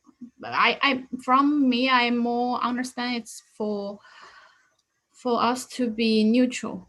Yeah, to be neutral about our perspectives, be neutral about our opinions about things, and yeah, I think that is the ground we should stand with. Yeah, And I then think we'll we achieve don't have more. Yeah. then we don't have a bias, for instance, Yeah, I think and that we was can too accept the things. rebellion. Yeah, I agree. I was when I was young, at that time, in the 80s, I was just our country just opened, so I was so rebellious and being typical Aquarius. I'm the typical and so creative and I want to be different. And I think that if I could go back, I would definitely share with what you said and what my experience. It's like a massage and things. I will find a more balance, and create is my own way, but to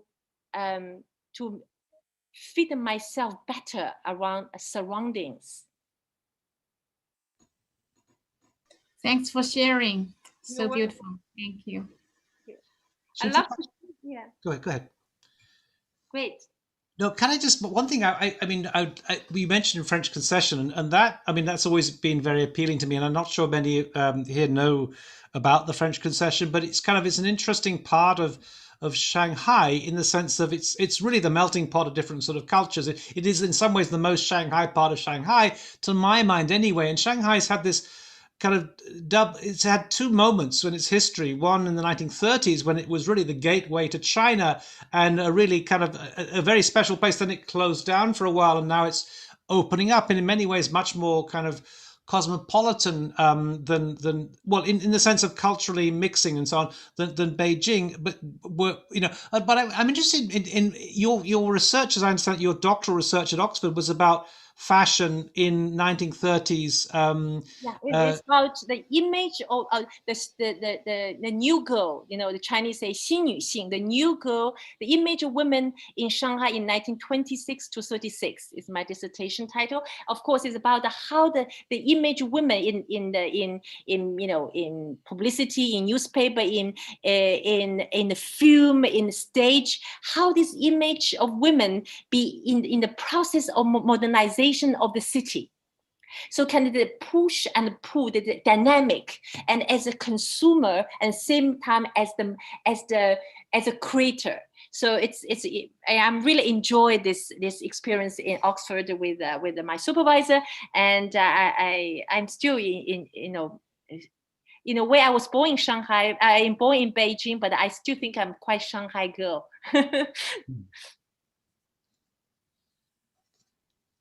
Yeah, in the French concession, in fact, my family live in the Fuxing Road. It's like my name, but with extra G, Fuxing. In Shanghai still today, if you live in French concession, it's almost like crowned as elite. As it's different. Shanghai French concession after Second Opium War, Shanghai divided into three parts. One is French concession, was considered as a French territory. So, and then with the English American settlement, with the bond, with all the banks, all the offices. And then we have a Chinese city, which is the old city called Chenghuangmiao. And it's only Chinese because that time they think Chinese is not really presentable. So they come out during the day to work, and during the night they have to go back to their own city and they be locked. So it's kind of an interesting kind of setting, which is really painful story for Chinese, but that was kind of why the Shanghai has been divided three. Even still today, it's clearly, you can see, of course, now Shanghai have a Pudong or this big area, but Shanghai, that we call Shanghai city, not the Great Shanghai today, we are clear to see the French concession of Shanghai and the British American settlement of Shanghai and the Chinese city. Fuxing Lu, I know that stuff. Yeah, that's exactly where I live, actually. Fuxing Road. Yeah, no, it's, and I think also the other thing that area has is, and I used to stay, and I'm trying to remember the hotel, but when I was staying in that area, it was a hotel, and it was actually a former kind of gangster. It was the house of a former gangster, Donghu Bingua, Donghu Hotel.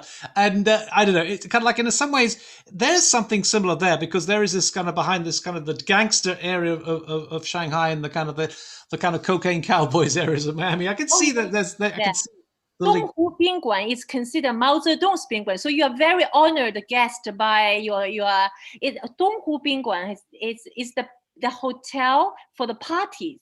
During the Cultural Revolution, when Mao come to Shanghai, or all the high-ranking government officials, they stay in Donghu Bingguan. It's with the Chinese style of the class and the glamour. It's different from, like, say, Portman or, you know, a Holiday Inn Sheraton. That's Western modernization in the 80s in Shanghai. But for Chinese, the top as a hotel, as aesthetic as Chinese consider comfort, is Donghu Bingguan. Yeah. It's a Mao Zedong's hotel. Now it's not a hotel.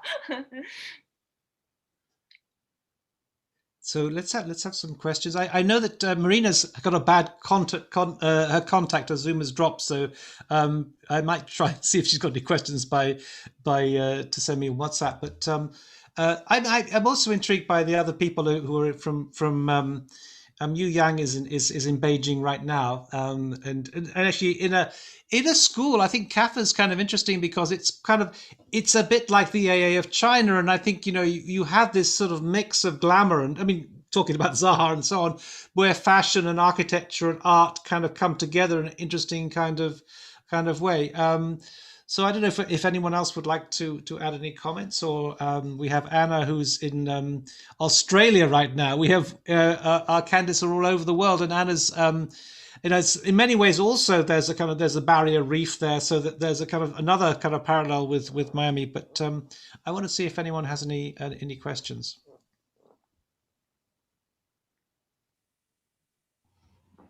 I have one more question. Where do you see the fashion industry in the next 10 years with all this mass market, and, as we discussed before, with the fast industry? And when all the flag stores, for example, in Soho, New York, they keep closing because it's quite expensive now to have a boutique, the actual physical boutiques versus online stores, because people start to shop more online. And we also have fascinating classes with Neil on Sunday about artificial intelligence. And now it's do we need the models now, or it could be like holograms, or it could be something robotic? I don't know. How do you see the future of the fashion in these terms? Well, Elena, I the same question, because I'm not in the fashion world, but I'm in the art world, and I was witnessed last year that all the galleries during the art fairs like Art Basel, and they all become like a visual. You know, basically you're not going to the gallery, you go click your computer, and they bring you into the gallery with like a visualizer. You're in the space, you look at the paintings, and they even create a video game for the art auction house. That basically you create your own character. You can go in and you love the let's say Gauguin, you love the Van Gogh. You can bring it, you can smash it, and you can steal it. You know, you play all this, and then the auction house is, you know, every day you just like online and curate exhibitions. Everything is like, and I'm sure that fashion as well. You see this week, New York Fashion Week. It's like you go into the fashion, you see all this. Well, I think in 10 years, if I could, my personal, I think that the history is circle. It's like a Buddhism. I think in the end, maybe there's a solution at the moment, because, you know, we are lucky we could see each other this week, we can meet, but most of the time, you know, you have to go through a Zoom and do things. But I think in the end, we're still looking, you know, we want to have our eye contact. We want to feel the skin. We want to hear the voice of the temperature. So I think that in 10 years, I think we still go back, you know, it's like a fashion, you know. Before, when you look at the Pucci, the Pantaloni Palazzo, you know, it's like, the 60s, the big elephant legs and things like that. But now last year they come back, and then certain things you can, the Gucci, you know, it's like almost like grandmothers of this kind of style. Then so I believe in the end, I think we need each other. We are social animal, no matter it's art or fashion or architecture. I think it's great, the opportunity technology can bring us. and to be connected and to communicate, to keep the world turn around and running. But in the end, I still believe we need to see each other. We need to eyes. We need to have the direct contact between each other. Absolutely agree.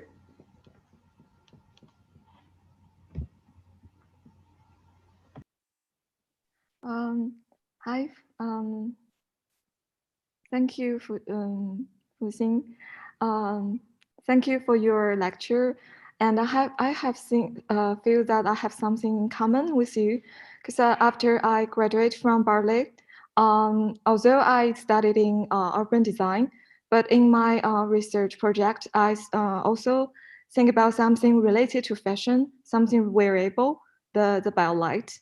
And after the graduate from Berkeley, I even have a feeling that I want to do fashion. I want to study fashion in UAL. So although I don't have a chance to really go into UAL to study fashion, but I take their short course, which is fashion management. And I also feel that I have a passion to fashion design, but it's not gonna be, I know it's not gonna be my career, but I can to still think about this area to with my design projects in the future. So I think that you're right that technology can bring all those areas together, such as fashion design, architecture design, with all the techniques, maybe parametric design. We can achieve all these different areas together. So it's kind of like very exciting to me. And you and this kind of future direction can help me, like encourage me. So I can always keep this part as a I can see a hobby or a part that I will keep in my mind or in my heart. So it can be encourage me more to develop more about design, not only architecture, but also I can do something that can make our life more beautiful, to do something besides architecture. Yeah, thank you. I just want to share some feelings with you. You really encourage me in your lecture. Thank you. Wow, Yuyang, it's so nice to hear what you share with me. Thank you. You know, I understand how you feel, and actually, you know, how many times I thought, you know, I was, you know, graduate from, you know, studied in Beida, the political science. I would like to be, you know, ambassador, travel around the world as kind of Marco Polo in the contemporary world, and then I become journalist and in the fashion world, and a correspondent in Hong Kong for Italian government to report the Hong Kong handle. So I did all this journalist. Then I become a lecturer professor in Shanghai. Then in art, we're open galleries. So and I also had a dream like you. I always think that I know how to dress. I always, you know, have this natural born. I know how to dress since even before I went to Italy. And in China, I always kind of a girl who dress well, have good taste. But it's been always, like you said, it's kind of dreamer, and I have to do this. I have to finish study. I have to do this. But at the same time, and you know, I always, as you said, you know, it can be a hobby, but you never know. For example, I believe that as you study architect and you architect and you study architecture, I think it's for fashion, and it's so much related. I live in Italy for more than 20 years. And I always loved the one sentence said, you know, every road toward Rome, you never know. So when I studied all this different universities, different disciplines, different languages, I never thought I would be in the art world to own a gallery or to be art consultant, to be art advisor. I think that it's most important to do what you love and what you're passionate with, and you will naturally do well. You effortlessly do well. But at the same time, more than ever in this world, all the disciplines are crossed. You just do your best. And I think there's a way that will lead you. Just follow your heart. And I think that when I in art business, and I sell, promote artists, and now I'm writing a book and working with the Chinese, museums, companies. I realized that my knowledge as a journalist, as in the fashion world, as a historian, as even as a lecturer, is all all glue into one, help me in a different perspective. So Yueyang, I think you did it, I really understand. I share with you a thought, and thank you for sharing. And I have been doing like what you thought, and I think I'm still doing that, and never stop dreaming. That's a beautiful thought. I just wanted to throw something else in there, and that is to say that another character from Italy, who also is in her own way maybe a kind of Marco Polo in some senses, is Paola Antonelli, who is the curator of the Museum of Architecture and Design in the Museum of Modern Art in New York. And Paola actually is interesting because she actually looks towards technology, and she's interested in the kind of the whole world of someone like Neri Oxman, especially, who is also a kind of crossover figure in many ways. And Paolo kind of takes this view that kind of technology is in any case, it's kind of almost revealing the possibility. I mean, Yueyang's talking about fashion and so on, and she was part of a workshop that I did in Shanghai in Tongji on 3D printed body architecture, where we basically, this was with Ben Asfarani, we were deliberately taking this sort of line that actually this world of 3D printed fashion, much of which had been done by architects, I mean, on behalf of Iris van Herpen and so on, but it was opening up or revealing the fact that actually architecture never was, in a sense, so separate from the other disciplines. Paolo Antonelli has this kind of view that kind of like architecture is just one aspect of design, almost within a spectrum. It's one kind of color, as it were. And and I think going back to the Renaissance, of course, I mean, that was the case, right? I mean, we're in a kind of new Renaissance moment where, Alberti was, an architect and a sculptor and a kind of an artist, and he wrote books about mathematics and sociology and mythology and so on and so on. And also someone instrumental in the whole sort of language, kind of cultural, bringing in the Italian language and so on. So I think there's that in some ways we're in a kind of new Renaissance moment in some senses, with this opening up and from maybe the kind of artificial compartmentalization that happened as a result of the disciplines. I mean, most of us were kind of had a broad range of interests and had to select one from a menu of options, and we chose architecture, but maybe we could have done something else. Mm-hmm. Definitely. I still love my favorite jewelry is the Zaha design for Bulgari, and the ring called the Zero.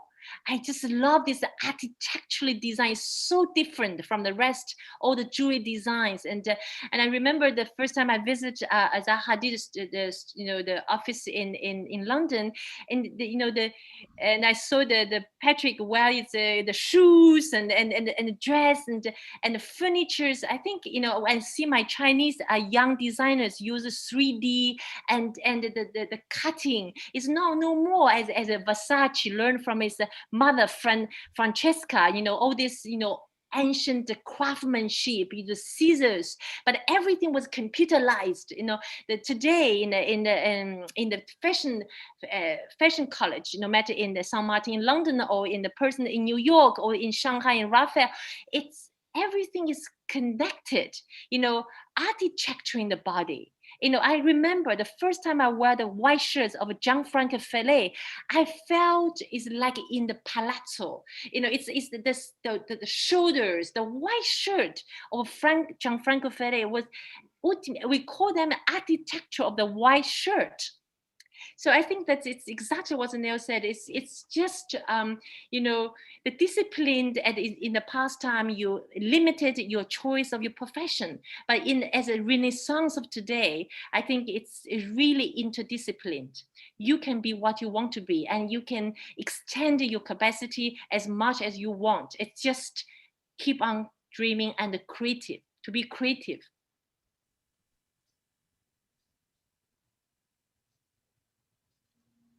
I was just thinking about again New York. I mean, Rem Koolhaas is an amazing way of. I mean, he brought alive New York in some ways, the way that Gianni Versace. Actually, he brought alive Miami in some sense. And one thing I love is this one particular image that he shows of the it's a ball called a Fête Moderne ball, and it's a picture of these architects dressed up as their buildings. They literally are dressed up as their buildings, and William Van Allen is dressed up as the Chrysler building, and you kind of think in some ways that I think these distinctions between different sort of disciplines are kind of.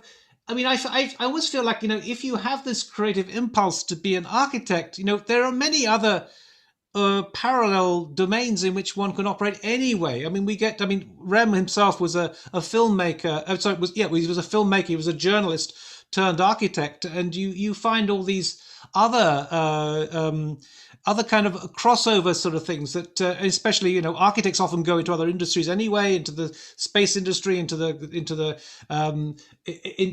kind of fashion world and so on. And I think there are many examples of it's almost like it's a sensibility that could be displaced into other arenas. I was fascinated, and one figure that fascinates me is partly because I like his wine, is Coppola, Francis Ford Coppola, who was a filmmaker who then became a kind of a winemaker, and it's almost like it's the sensibility. There's a common sensibility that could be deployed in many other arenas, and I think there's a kind of crossover there anyway. But that's my own personal viewpoint. It's great. Mm-hmm. I think also Ma Ching-yung, Ching-yung Ma, who was the dean at USC. He's the kind of, and he was the one actually who used to go to the Donghu Hotel, put me onto the Donghu Hotel, and he's now become largely a winemaker, also an architect and things. So we have this kind of transition between these different disciplines. I'd like to encourage a few more questions before we wrapped up. I know that there are always some questions people want to ask and they're embarrassed to ask, but I just would encourage you to go forward and yeah.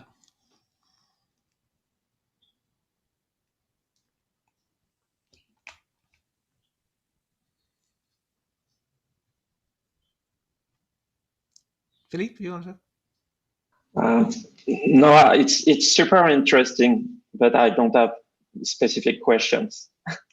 No, I think I just want to pick up on something, because actually, it was Philippe was always great at coming up with ideas and seeing things in a novel aspect, and he kind of had a fascination with of Miami without having gone to Miami. It's a kind of interesting kind of question, and he as maybe the archetypal a kind of model that maybe the rest of the world might sort of follow in some sort of way, and I guess that's the thing that what really kind of fascinates me about this. What I'm beginning to uncover when you go through this kind of B-side view of Miami, you get this other sort of alternative view about how it has this kind of potential to yet to be realized, and it requires these pioneers to kind of open up the thing of being a kind of model of the future.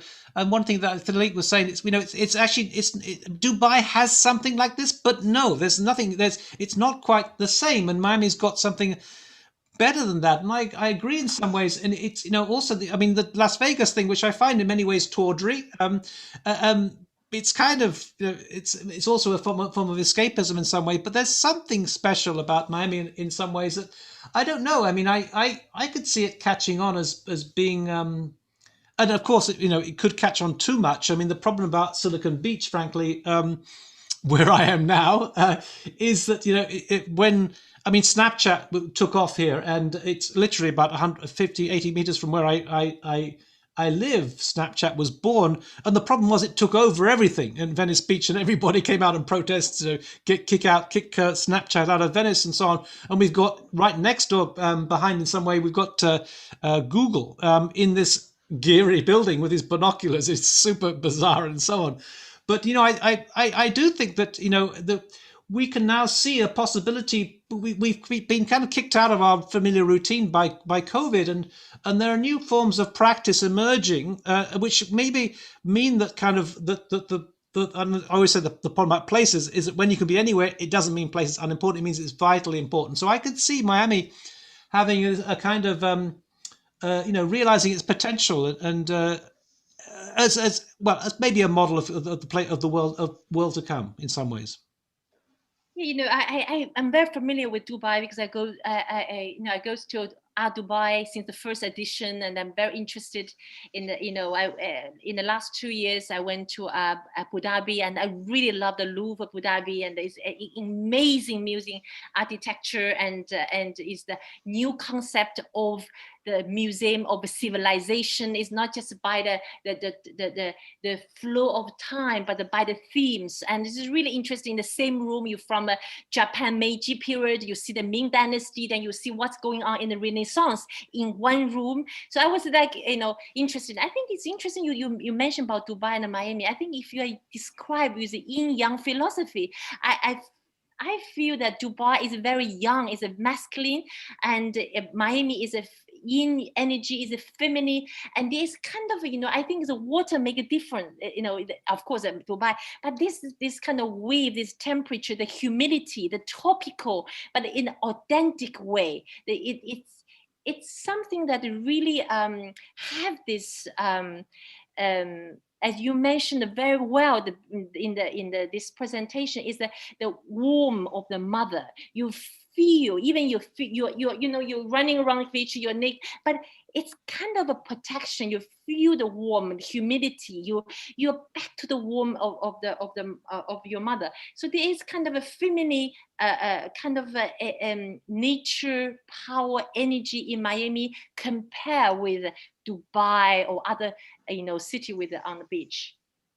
Yeah, maybe I just could pick up on that, because I mean, I don't want to go too far in this direction, but I just think the idea of a aesthetic cocoon is a sort of beautiful thing. And one thing I'd say is that the womb, according to Freud, was the first architecture that we experience, and it is a form of paradise because, we're kept warm by the mother, we're fed by the mother, and so on.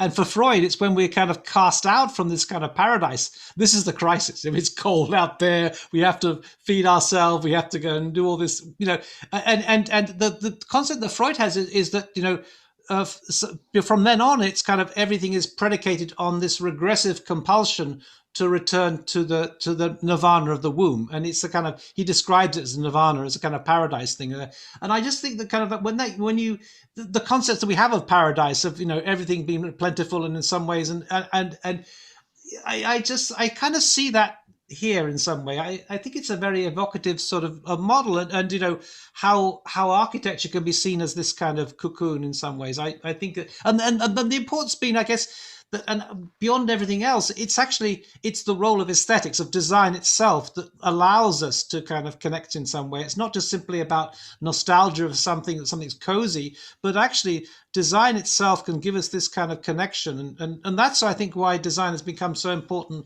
increasingly important in some ways in Miami, as part of that formulation. Exactly. Yes.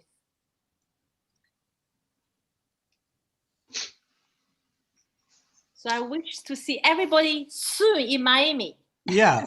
Well, we want to be there. Eleanor's there, making it worse for us. Maybe, I don't, one thing, can you just go and turn your laptop around so we can see the ocean? Oh, look at that. Look at that. That's made it absolutely worse. And while I am by the beach here,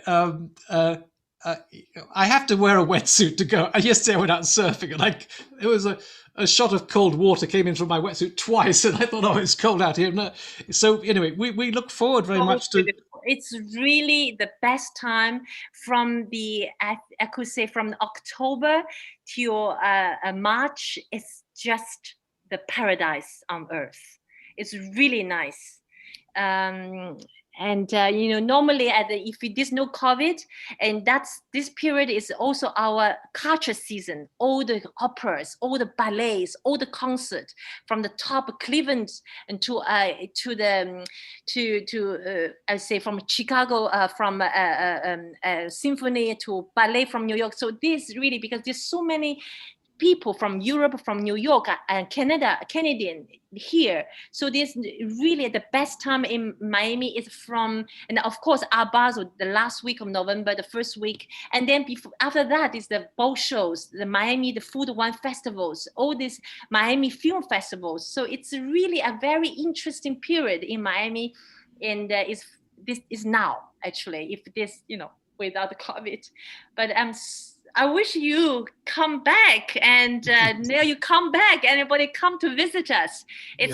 I will be welcome you, and maybe we could finally not talking through Zoom and have a nice coffee on the Ocean Boulevard. No, I think that we'll look forward to that.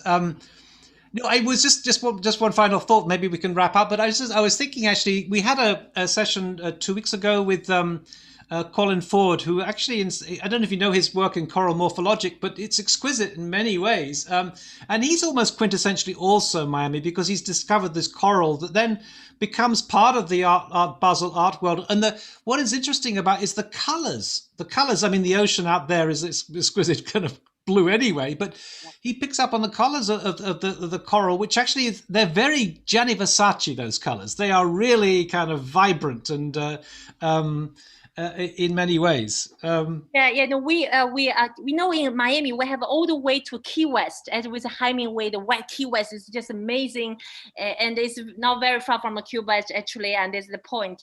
But from Miami to drive to Key West is the most spectacular romantic drive ever. I think that we should do it with your students and together. This is really amazing. But near the Miami, we call the Key Largo. We have all this kind of a natural reserve, the natural park, and you can dive and snorkeling there, and you saw the Gianni Versace color actually around with the fish. It's still today, even today, I go there in the natural park, and you could see the color. What's Neil? And without wetsuits, Neil. Without wetsuits. So it's really, I know there's so much, of course in Miami Beach, but I think beyond the Miami, and I just mentioned with Ellen about the Miami, Palm Beach, and you go to all the keys, you swimming with the dolphins, and you go to the Key West. It's just like kind of laid back in the movies, and Hemingway is still, the soul is hunting there with all the cats still run on at his garden. So it is a lot to do. It's really it's just great, and I think that have opportunity for all of you to come to visit Miami, and maybe live here. No, anyway, let's. Are there any final questions from the group?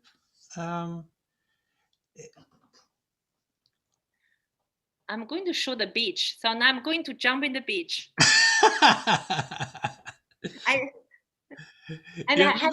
Especially for anybody who's I mean, anyone in London, I can see why Zaha was attracted to the place. Well, let's wrap it up. But I mean, I'm just wondering, speculating about the future. I think I think your life is actually as part of what is interesting to me.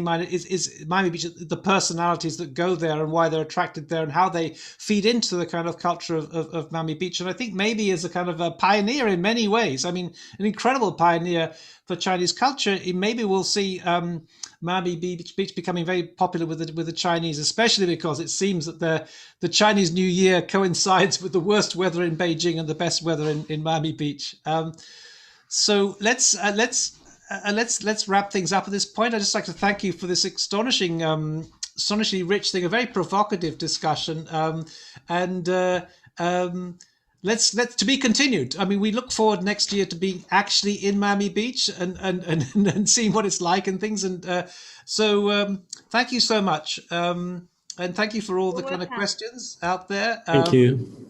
Thanks a lot. Thank you for having me. And thank you for really wonderful discussions and to meet you. And hopefully I will see you here on the beach. Thanks a lot. Thank you very much. Thank you very much. Send you lots of pictures from Miami, and jump in the ocean with all of you in my heart. Okay. Thank you. Thanks a lot. Thank you. Thanks a lot. Take care. I see you soon.